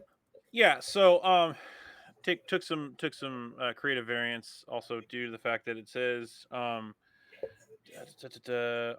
canine humanoids originally came from Red Spid. The Hondu possess a mesh track. It doesn't tell me exactly how much I more or less that I look like them or not. Um, I'm gonna if you guys have played Pokemon before, I think Gen 3. There's a Pokemon called Mhm. Mightyne, and it's dark. It's black. It's dark. It's not. It's a light gray and black. It's more of a dark gray. The front of my coat, um, of my would be kind of the dark gray. Like the inner forearms, fronts of my legs, my chest and whatnot would be like a dark gray, and then a black coat along the back on over my ears, so on and so forth, up over my head. I Question: mhm. Is it to hide the ears, or do the ears like No, no, no. protrude My through? coat, my actual like fur. Oh, Sorry, okay, haven't okay. haven't gotten to clothes yet. But I'm just doing the descriptor. Um, I have more humanoid hands, but my feet are more canine like, and the so they're more of that kind of canted backwards long paw, but I stand up more on the front parts of it. Um, I do have canine ears and more of a canine like mouth, um a little more protrusion of it, again mostly dark with the bottom of my chin being dark gray. I'm wearing my old uniform because I'm guessing I would probably have to get a new one, but the old uniform from back when I was in Falk, it's a dark blue, almost black. It does have a hood that I have cut holes for my ears specifically since my ears are pointy, off the top of my head. It's very dark blue. Underneath that tunic is my chainmail, mostly hidden because the tunic it does not actually have sleeves, but the chainmail does. That goes over, the tops of my forearms. Um, Dark pants, and then I have a brooch over my left side on my shoulder that notifies my rank, which I wasn't a super high rank, but I was. I did have some standing. I was not of the lower echelon of the guards, and got a pouch and a rucksack, and those are both made of darkened leather. They're not. They're kind of like mix of like a dark, almost black brown ish color. Most of my gear looks worn. It's just more worn from years of using it and whatnot. They don't look tattered, but they're definitely worn in. They're definitely they look very much a part of me. Oh, and I have very similar to you. I do have quite interesting eyes. My eyes are silver. They're kind of speckled with a little bit of sparkle. Okay. That They that would is a detail I missed though. Was I also have the ears cut out? That's why I asked you. I forgot to address it Yeah, and myself. you said yours is more of a cowl. Mine's more of just a hood to protect me from like the elements, rain and whatnot. Okay. It's not as much, as you said. Yours is a cowl. Mine's just a hood to protect me from other elements and whatnot, and to cover the top of my head more than anything. Okay. Um, that's great. I'll give a you know, just to keep doing what I've been doing, which is being apart with you guys. I'll give a brief description of Jairus. Um, Jairus is wearing leather armor, the brigandine leather that comes with his kit. I believe is going to be good enough for him. He's got he wears a cloak with a cowl, which is not like a but like up, so like you can see his eyes if he has it fully closed, and the top of his head, but it does not protect his head from the elements. It's obvious why he doesn't because he has horns that protrude from the front and go up and curl, not curl like this, but go up and sort of more like Hmm. a certain version of Question mark. antelope. Less Yeah, like a antelope, yeah. question mark. Twist like an antelope. Yeah, that makes sense. Okay. Yeah, so they sort of like twist a little bit and go, like I said, resembling some versions of like antelope or things of that nature. Um, he also has like ruddy skin that's like definitely more dark in color. Um, exactly what color I have to look to see if they have like a description about what color it's supposed to be. So give me a second, because I know that Burgundy. but I don't think it's definitely sort of like I said, sort of ruddy, dark in color. He has completely black uh, eyes that are just like um, pools of darkness for sure. Hold on. Okay, so just entirely black. Yes. Okay. So Yeah. just the pupils, or did you say the entire eye? The entire eye. Oh, so you're demon mode, like okay, yeah, got it, cool. Not actually demon mode, but like I'm sorry, I'm considering like supernatural Yes. where they flickered, they're Yes. just black. Of course. Okay, Yes, cool. absolutely. Mm-hmm. That's kind of neat.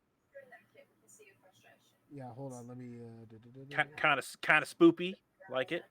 Yes, he's got like, you know, Not to mention that with like a half face cowl, like you said, that those eyes and the horns over that, yeah, kind of dope. Kind he's of like got it. just the completely black eyes. He's got his hair is kind of cut like this, like in the same way, where it's a little long on the top, short on the sides.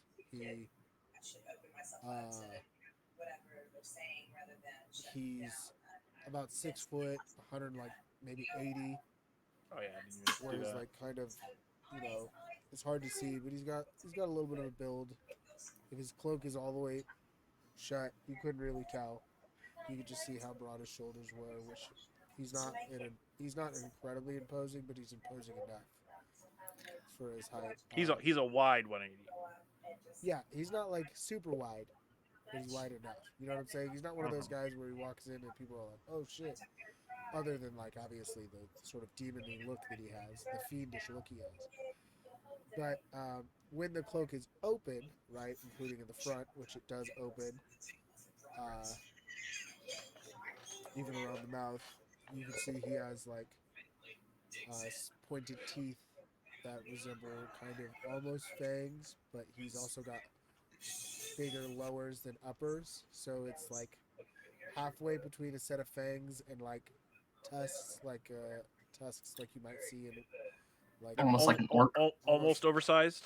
oh yeah, but not quite. Like they still fit in his mouth. They don't peek out anywhere. Um, he's he's definitely got claws, but they're not big curled gnarly claws. They're just little claws. You can barely see. His fingernails are kind of pointed. Um, and his horns aren't super big. They're just like a little above his head. They just come out.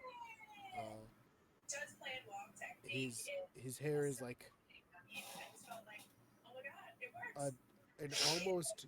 It's like a looks like it could be black, but in light maybe it's green. Hard to tell, Almost a but it's shimmer to it. probably not just black. Um,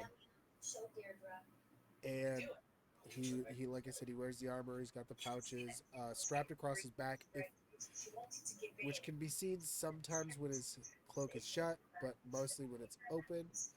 Strapped lengthwise across his back is a short sword that resembles like a sort of gladius in its overall shape. That's kind of It's cool. kind of wide, short, and so he can just reach back and pull it when he needs it. If he has other weapons on him, you don't see them most of the time, but that is a relatively obvious thing he has tucked away. When his cloak is fully closed, he has no definition. There's nothing that can be seen about his body. When it's open, you can see his armor and he's got just regular sort of dark brown or black pants that tuck into his boots. Boots look like they've been walking around for a while. He looks like he's a guy who travels, but he also does decently at taking care of his stuff. He doesn't ever want to be confused for an urchin or some person that is homeless. He wants people to see him and think that he's doing decently in the world. Yours is world worn, whereas mine was just well worn in. Yes, his is world I worn for sure. But like again, world worn, but you can tell he takes care of it. Mhm. I do want to add one thing to Clifton. I forgot to mention because given his urchin background, you would assume that he's almost like worse for wear facially, but facially he actually is not scarred, not anything. Very, for lack of better words, cute. He does not look nefarious by any means. So we're not talking Rocket Raccoon looking. We're talking Correct. Not Rocket Raccoon. got Well, it. Rocket Raccoon doesn't actually look all that bad unless you take his clothes off and you see all his augments. Like his face looks pretty normal. Yeah, but he still looks He's- kind of world He's worn. got the grizzly. Yeah. True. Yeah, he does. He does. Fair. No, You you're know, fair. and You I think that Jarrus you've has got that sort of you've got more of the you've got more of the youngish kind of look to you. So complete uh off the table. When I created this character, I told Jay the character I made, and he said that I created Puss in Boots, but a raccoon version. Oh, yeah, okay. Essentially that. Fair enough. intentionally cute. You are cute. Yes, You are cute, and you know it. Fair. I am cute. You Yeah, the other thing manicure yeah, yourself the to other look thing I forgot to mention since you mentioned yes, weapons and just whatnot like too. he is Um you. I have of course my halberd.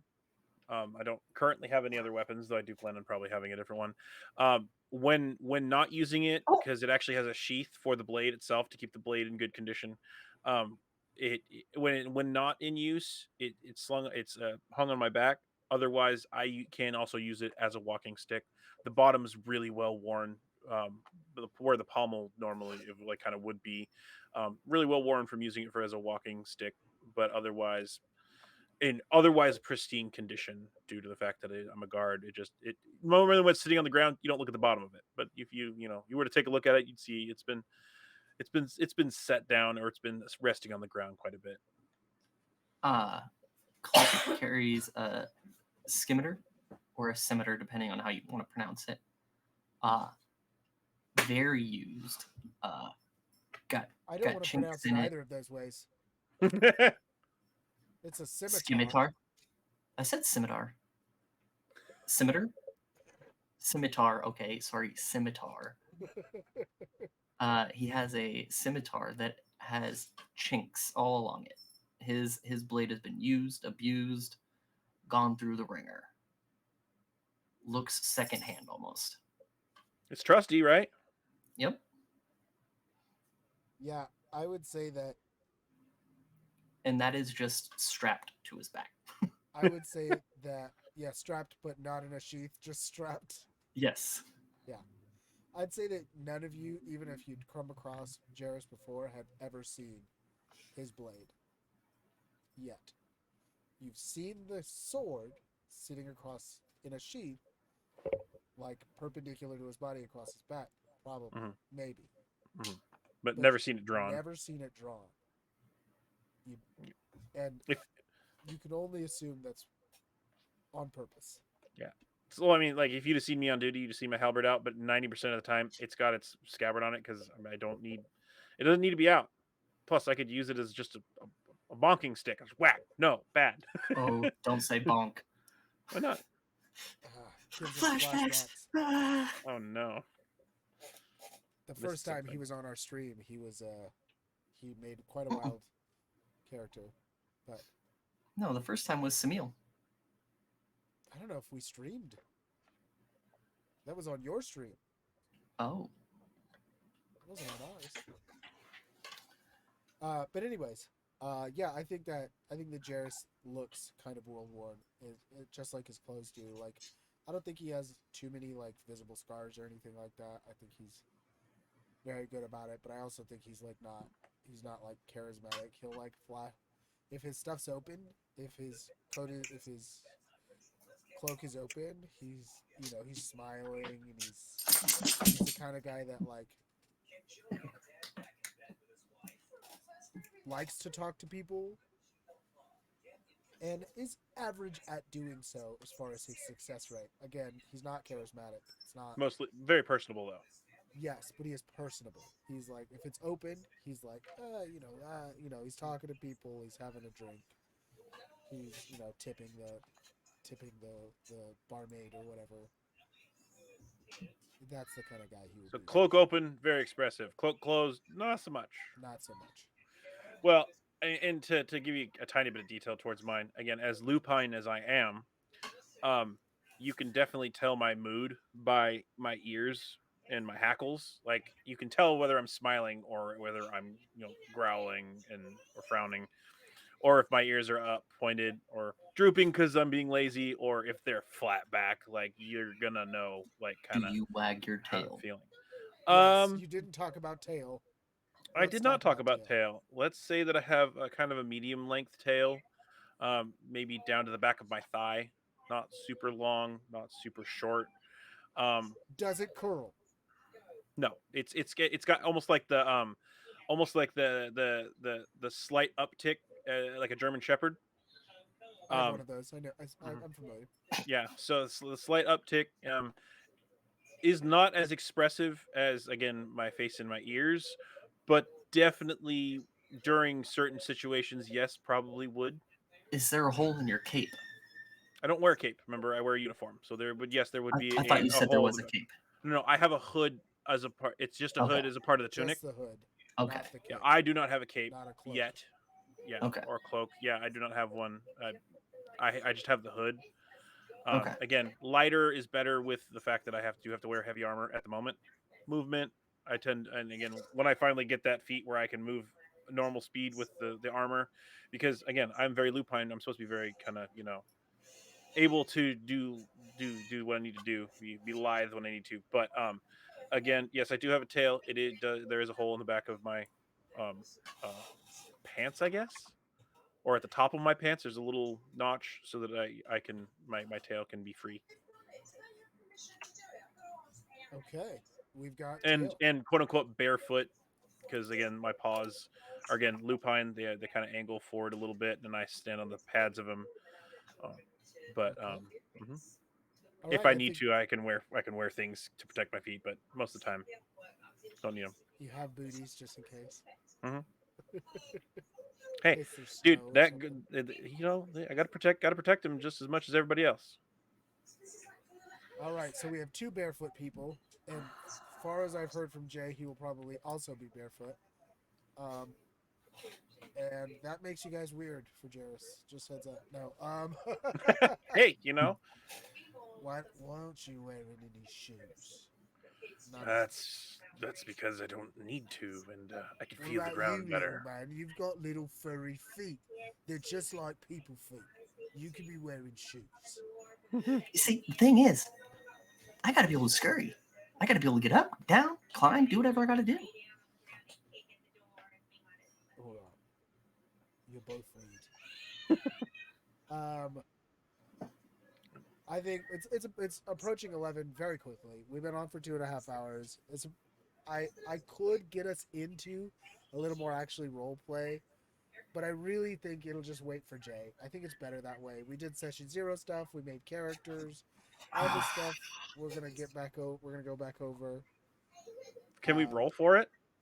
Can you roll Yeah. for role play? Yeah. Or How do you want late to do just you give wanna us a go? taste? I mean, a few minutes, not Okay, we'll do a the few minutes. major. Yeah, let's roll for it. How both of you roll luck. If you both roll over a 17, or if either of you rolls over a 17, we can do some starting stuff. We can do the stuff that happens before Jay's Well, character. we're doing it. Nat 20 boy. Woo! Good for you. I rolled 13. There Not you bad. go. Okay, so let's start it out. You guys are in Bridgemore. You guys are in Bridgemore. Mav, what's your character's name? Jorn. Jorn. Jorn, you got to the city just this night. You just arrived. You're trying to get your bearings. You know you're gonna have to start looking for work as soon, pretty much right away. But yeah, it was a bit of a trek, and you know that it's gonna take you. Pretty long. You know the whole city, just going from one end to the other takes about a day of Bridgemore. You know that. You've been told it. You're prepared for it. So you stop at a tavern. You're like a tavern and an inn, and you're like, hopefully I can get a drink. I can take a seat. I can, get a bed. These kind of things. Uh, literally, Zunheim. thank you. Literally, your first night here. Um, you walked far enough into the city to find a good tavern. I don't know how discerning you are, but whatever level of discerning you are, that's the tavern you find. Let's say with my keen nose, because I actually have that thing. Maybe I find something that smells like it's got some decent food or booze. Yeah, I'll give it. I'll give that to you for roleplay's sake. Why bother rolling? Just Yeah, you follow your nose like Toucan Sam, and you found your way to a tavern you think smells good. Um, which I think is honestly probably part of the reason that uh, what's your name again? It's like Clepton. Klepton. I think that's part of the reason why Klepton's there too. Uh, Klepton knows they got good food. I don't know what he's got money wise, but Klepton, you've been there for not long, but you've been there for like let's say a couple days. You've been just plying your uh, craft. plying your wares. Trying to make it work. Mhm. You're on this half. You're thinking maybe you'll go to the other half. You haven't really decided where you're going to go yet. It's part of your sort of transient urchin life. Uh, and so you've been here for, like I say, 2 or 3 days at least. But you have, in that time, because what you do is kind of hang out under people's feet and listen, you've heard about this like stuff happening with a cult. You don't know much about it, but you've heard there's some rumors about a cult doing some not great stuff.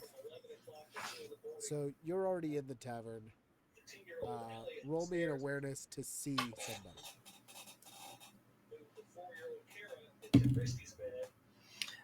Uh, to see To see, not to smell or 12. hear. 12. All right. I think 12 just hits it. Uh, you're in this tavern doing whatever you do. I'm not going to tell you what you're doing, but you're in there doing it. And you do notice, uh, gosh, I'm going to have to write your guys' names down, but it's not important right now. Jorn. Jorn walking. And what I'll give you is that you've heard about this stuff, and uh, Clepton, you know that you could make a buck as an adventurer, and I don't know if that's something you've been looking forward to or trying to do or what, but you also know that you're kind of small, and that and you don't really trust humans. Probably other humanoids are somewhere on that spectrum for you. So this guy, looks like he might be your kind of people. Not exactly your kind of people, but your kind of people. Okay, I already know exactly what Klepton's going to do in this scenario. So I walk in. I'm gonna have my rucksack basically hanging off the guard of my halberd. He still uses a walking stick. It's been a long day. It's all been a long night. Walk up to the corner seat on the bar, lean my halberd up against the post, sit down, and motion to the barkeep. Yeah. What can I get you? Can I get a beer, please? Yeah, of course. And what's it cost for a night? Oh yeah. Give me a second.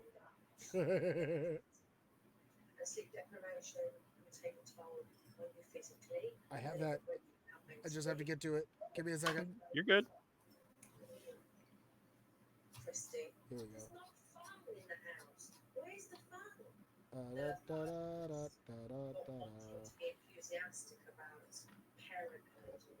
Equals food and drink goods and services. Here we go. You want one bed? One bed for a night for now. It's gonna cost you 5. And for the beer, The beer?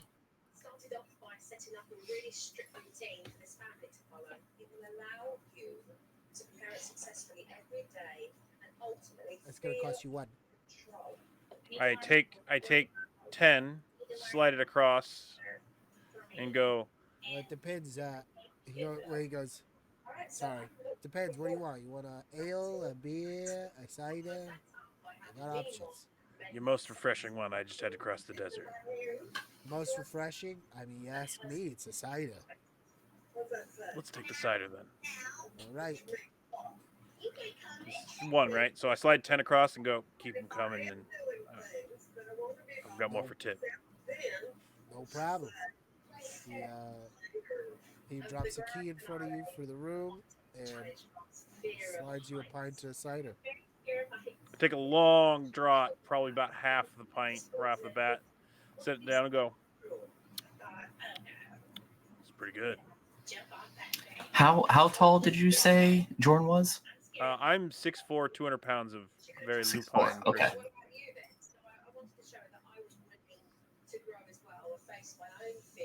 Oh. So I kind of finally relax into the chair. I'm not on duty, not worried about nothing. So I kind of slouch and my ears kind of go down to the side a little bit. No, kind of relaxed and chilling. Okay. So at this point, probably about 5-6 minutes or so into you being seated, Klep, and bear with me for a second. I'm going to take a little bit of freedoms with what I'm about to do. Um, Yeah, I mean, I'll tell you if you can't. oh no! This is at Jorn. It's not going to be anything that I'm like, oh, I do 5 backflips and then. Okay. So I'm gonna kind of just walk on over to Jorn because I see what he's wearing. I see everything going on. It's kind of my shtick.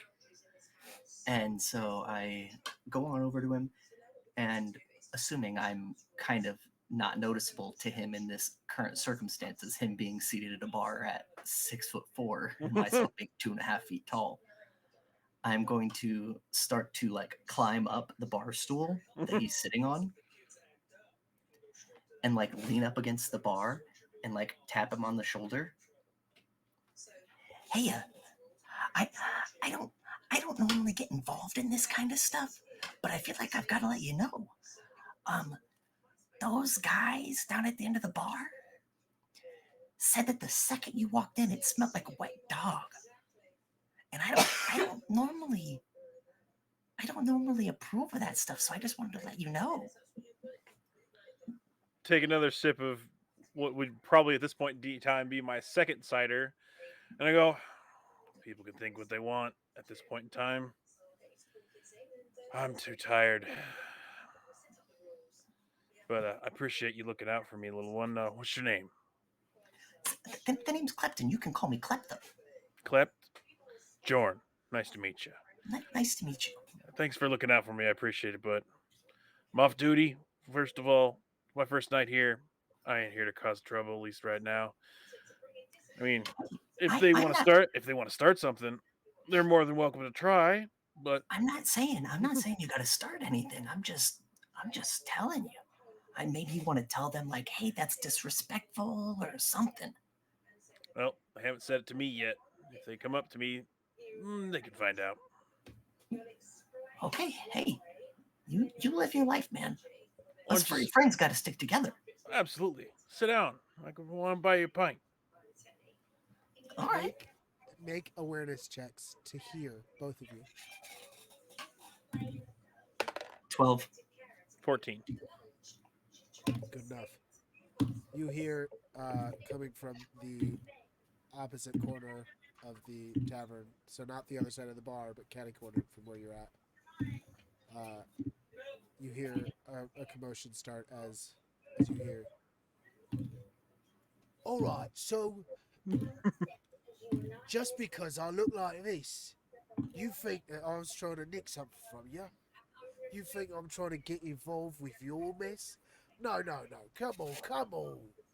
I know I'm not your average person, but just because I'm a fiend blood doesn't mean I'm a bad guy. Come on here. Anyone here Im- believe this? This fucking guy. immediately under this commotion, Klep jumps off of Jorn and scampers across the bar to the person that is being yelled at this moment. The So, person yeah, accusing of thievery. the accuser. So as you're Yes. scampering, you hear him go, "You were right there. You were right there, and I felt something go for my coin purse. It had to be you. What? Look, it's a busy place here. No, it was you. Were you going for my coin? What? Okay, if I wanted your money, I would have just taken it from you. You don't look that tough. I don't look that tough. Well, I don't mean anything by it. I'm just saying, like, I'm not just because I'm a fiend. You At approach. this I point in time, I have looked around the bar to see if there are any other people here with which that could take care of the situation. Do I see anybody official capacity? Make a luck check. I am If also you're going lucky, to there's somebody else there. Dirty 20. Dirty 20, yeah. There's like, I am going to pick this man's pocket. okay, While he's accusing someone else of stealing from him, Because I am going to steal from him. sleight of hand. otherwise I was gonna look at the barkeep and go, "You need somebody to help you out." But otherwise, no, I'm gonna Plus sit. I'm gonna sit 3, there it's sipping my cider, watching. Like 17. I've switched hands so that it's in my other hand, and my other hand is free to grab my halberd if need be. Again, scabbarded, not Right. again. But if I need to break something up, I can.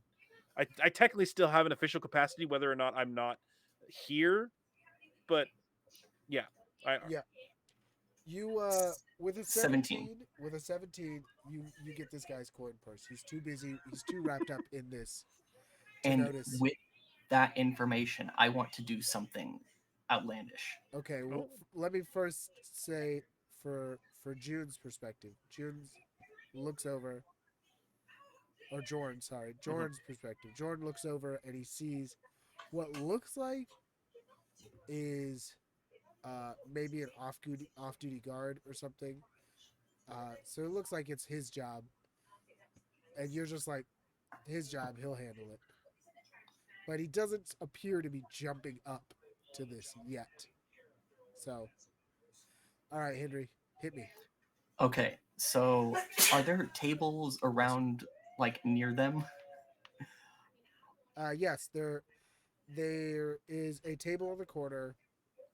There's two sets of tables where they're at. There's like one like in the corner of the corner and like or two tables, not two sets, and then like one like across from it. It looks as though the one with the horns has gotten up from the corner table, uh, and the other guy has gotten up from the table across. So they're both with their backs to tables. Okay. So I'm gonna get up on this table, behind. Behind the accuser. No. Behind the Oh one with no. the horns. Yes. Okay. And I'm going to kind of intervene. Sorry, I was waiting for her to close the door. Yeah. Hey. He didn't steal any of your money. I know that for a fact. How can you be so sure he didn't steal any of my money? Because I've got it. Why would you accuse him when I'm the one that has it? At this, you see him look down at you, and then look back up, and then as he looks down at you, he shoots you a wink, and he goes, "You see that? It's just because I'm the one out here with the dark skin and the black eyes, and all of a sudden I'm the bad guy. That's what's wrong with people like you. Instantly assuming the worst of the people. Look at this guy. He's the one that took your dang person. There's no way that you would have noticed it with all this fuss. You thought I had it. Did you even check if it was still around your waist? Because if I would have taken it when you stood up, I would have had it in my hands, right? Come on." Now, at this point in time, have I noticed the guard making motions? Because I see this issue has escalated, or is escalating. The guard is like kind of starting to lean forward, but he doesn't look like he wants to at all. So I'm gonna shoot him a look and go. He's like, and he kind of like starts to get up. The guy's like, "Well, then why the fuck do you have my purse then? What did? Give me that back before I gut you, you little fucking thief." So is he like actually like reaching for me? He's like being aggressive and moving towards you. So I want to, if at all possible, like what's on the table with me? On the table is the pint that Jairus was drinking. The horned one was drinking. Okay, And so there's a pint. That's it. He was just drinking.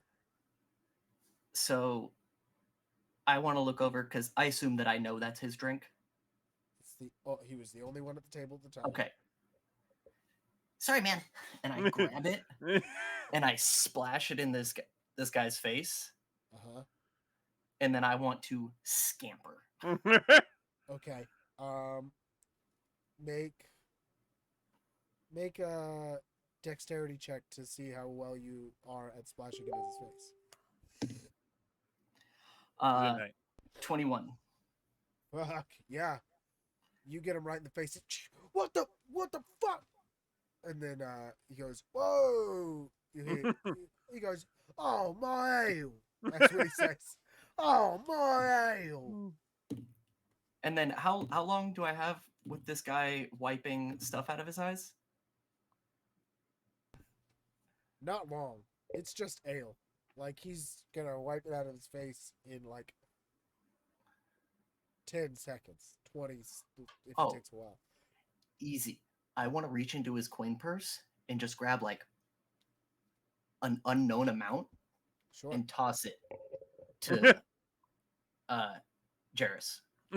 Sure. Yeah, he catches it. He just catches the coins fly off in like a weird arc, and you see I don't know how keen your eyes are or what your experience is, but maybe since Jordan is looking, he has relatively keen eyes for this kind of thing.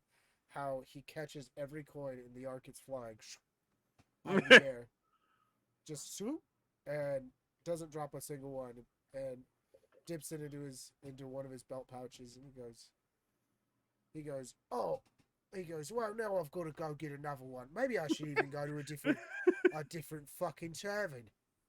This fucking place. People like this." And he starts walking off, and reluctantly, you see the guard getting up. Like, as he stands, he goes, "Is there something I need to do here?"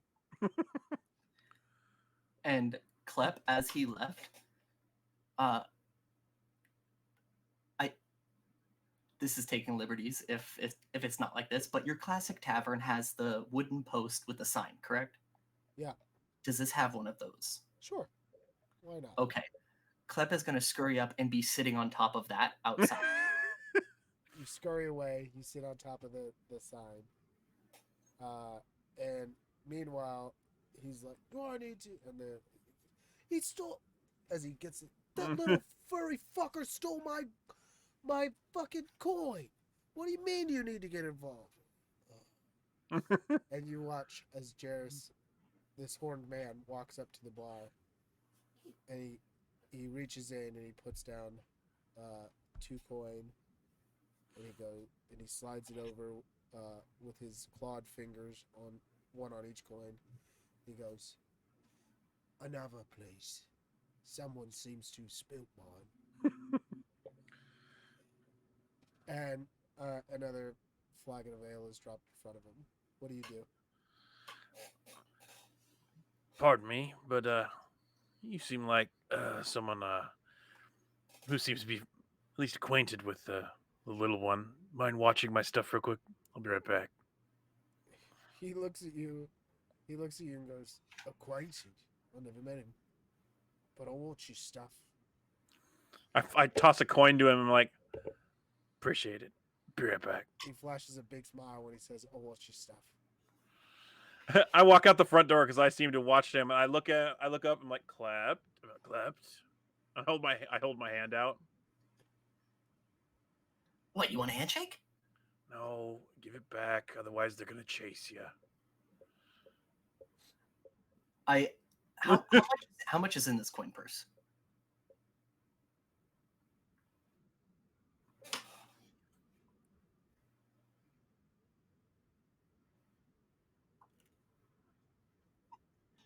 $9. It was an 8, but I have 1 in luck.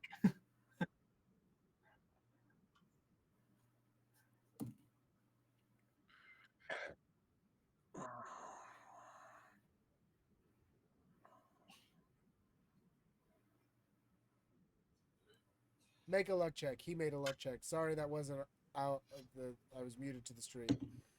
He rolled low. I gave him a D6, 2. He gave 3 to Jairus. He has 2 left in the coin purse. I take 1 coin out and I put it in my pocket, and then I drop the rest of the purse down. All right, stay here. Otherwise, they keep looking for you.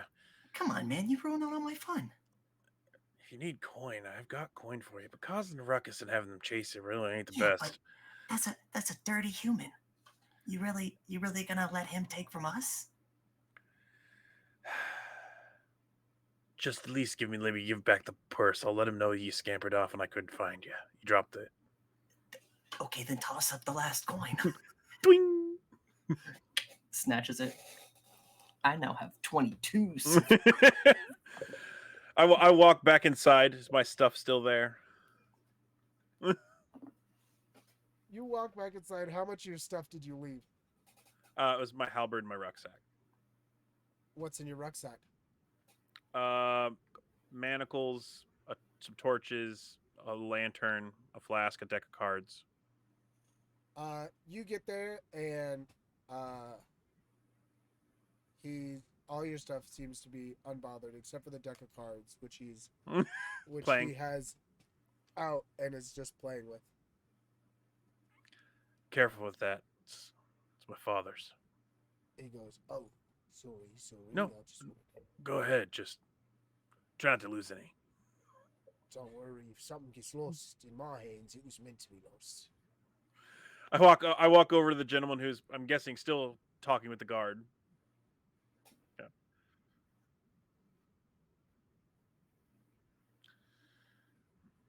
Pardon me, sir. I'm from the Falk Guild. I walked outside and this was left out front. Looks like he made off with whatever was left.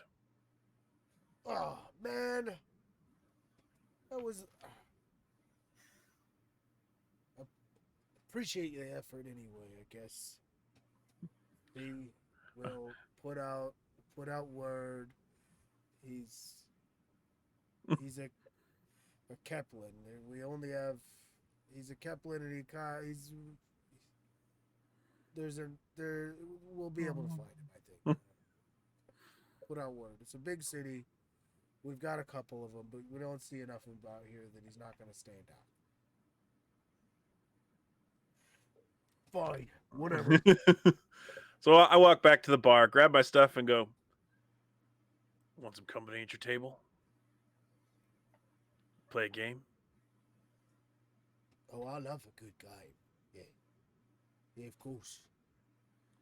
I look back at the barkeep and go, He and I point to reaches both of us.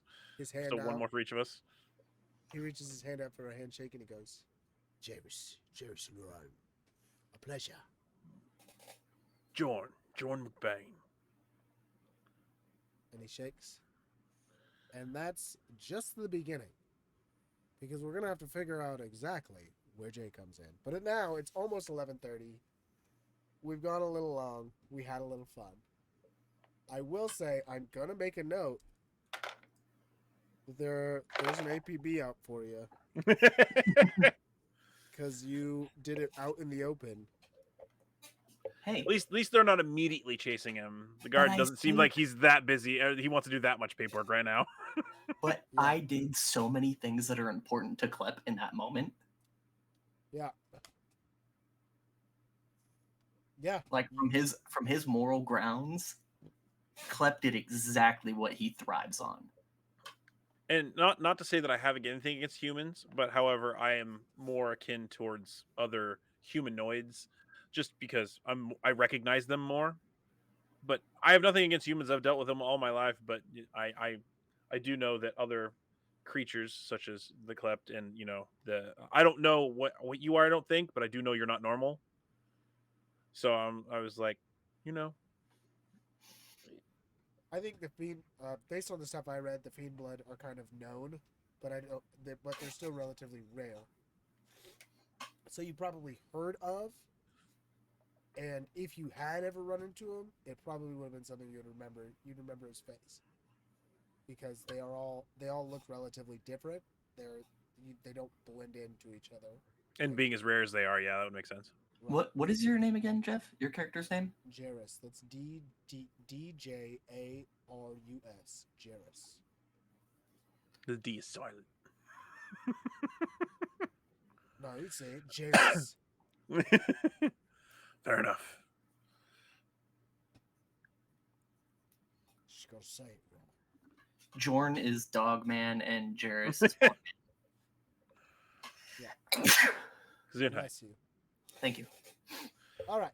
So that's the first session of what will be our new bi-weekly Mythcraft adventure, from Legends to Myth.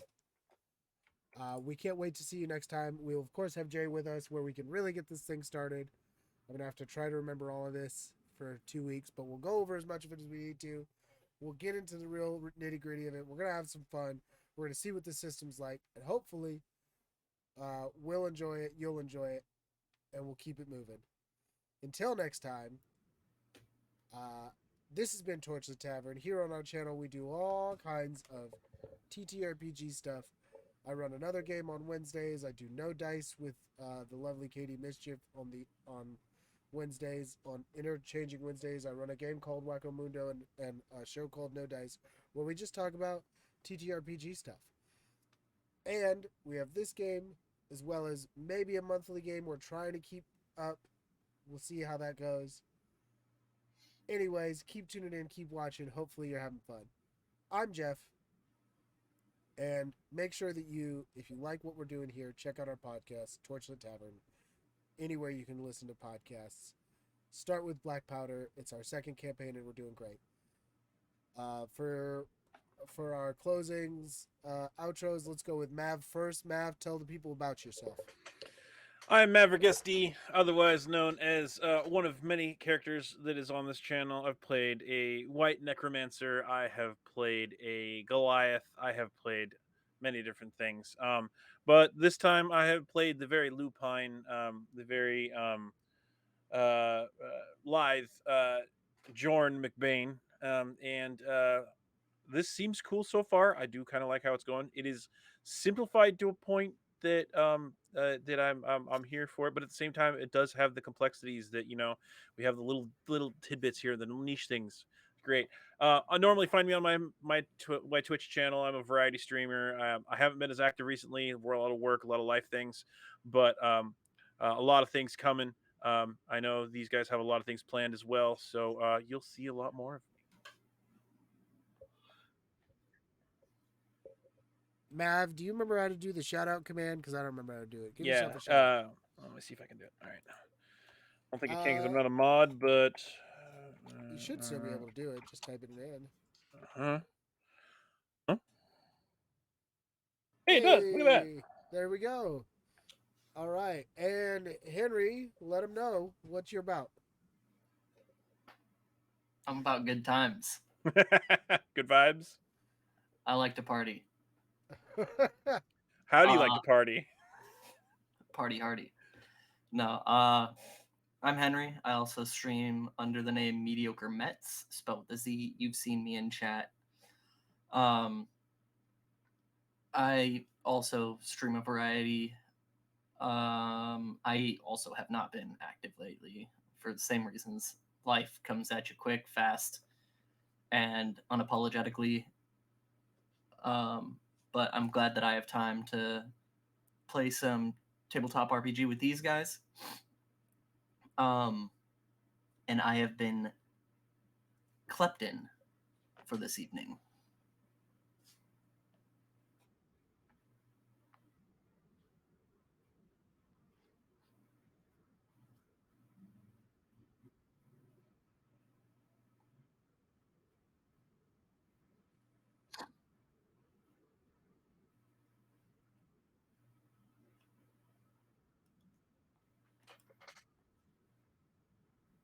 Tell good stories. Tell good stories.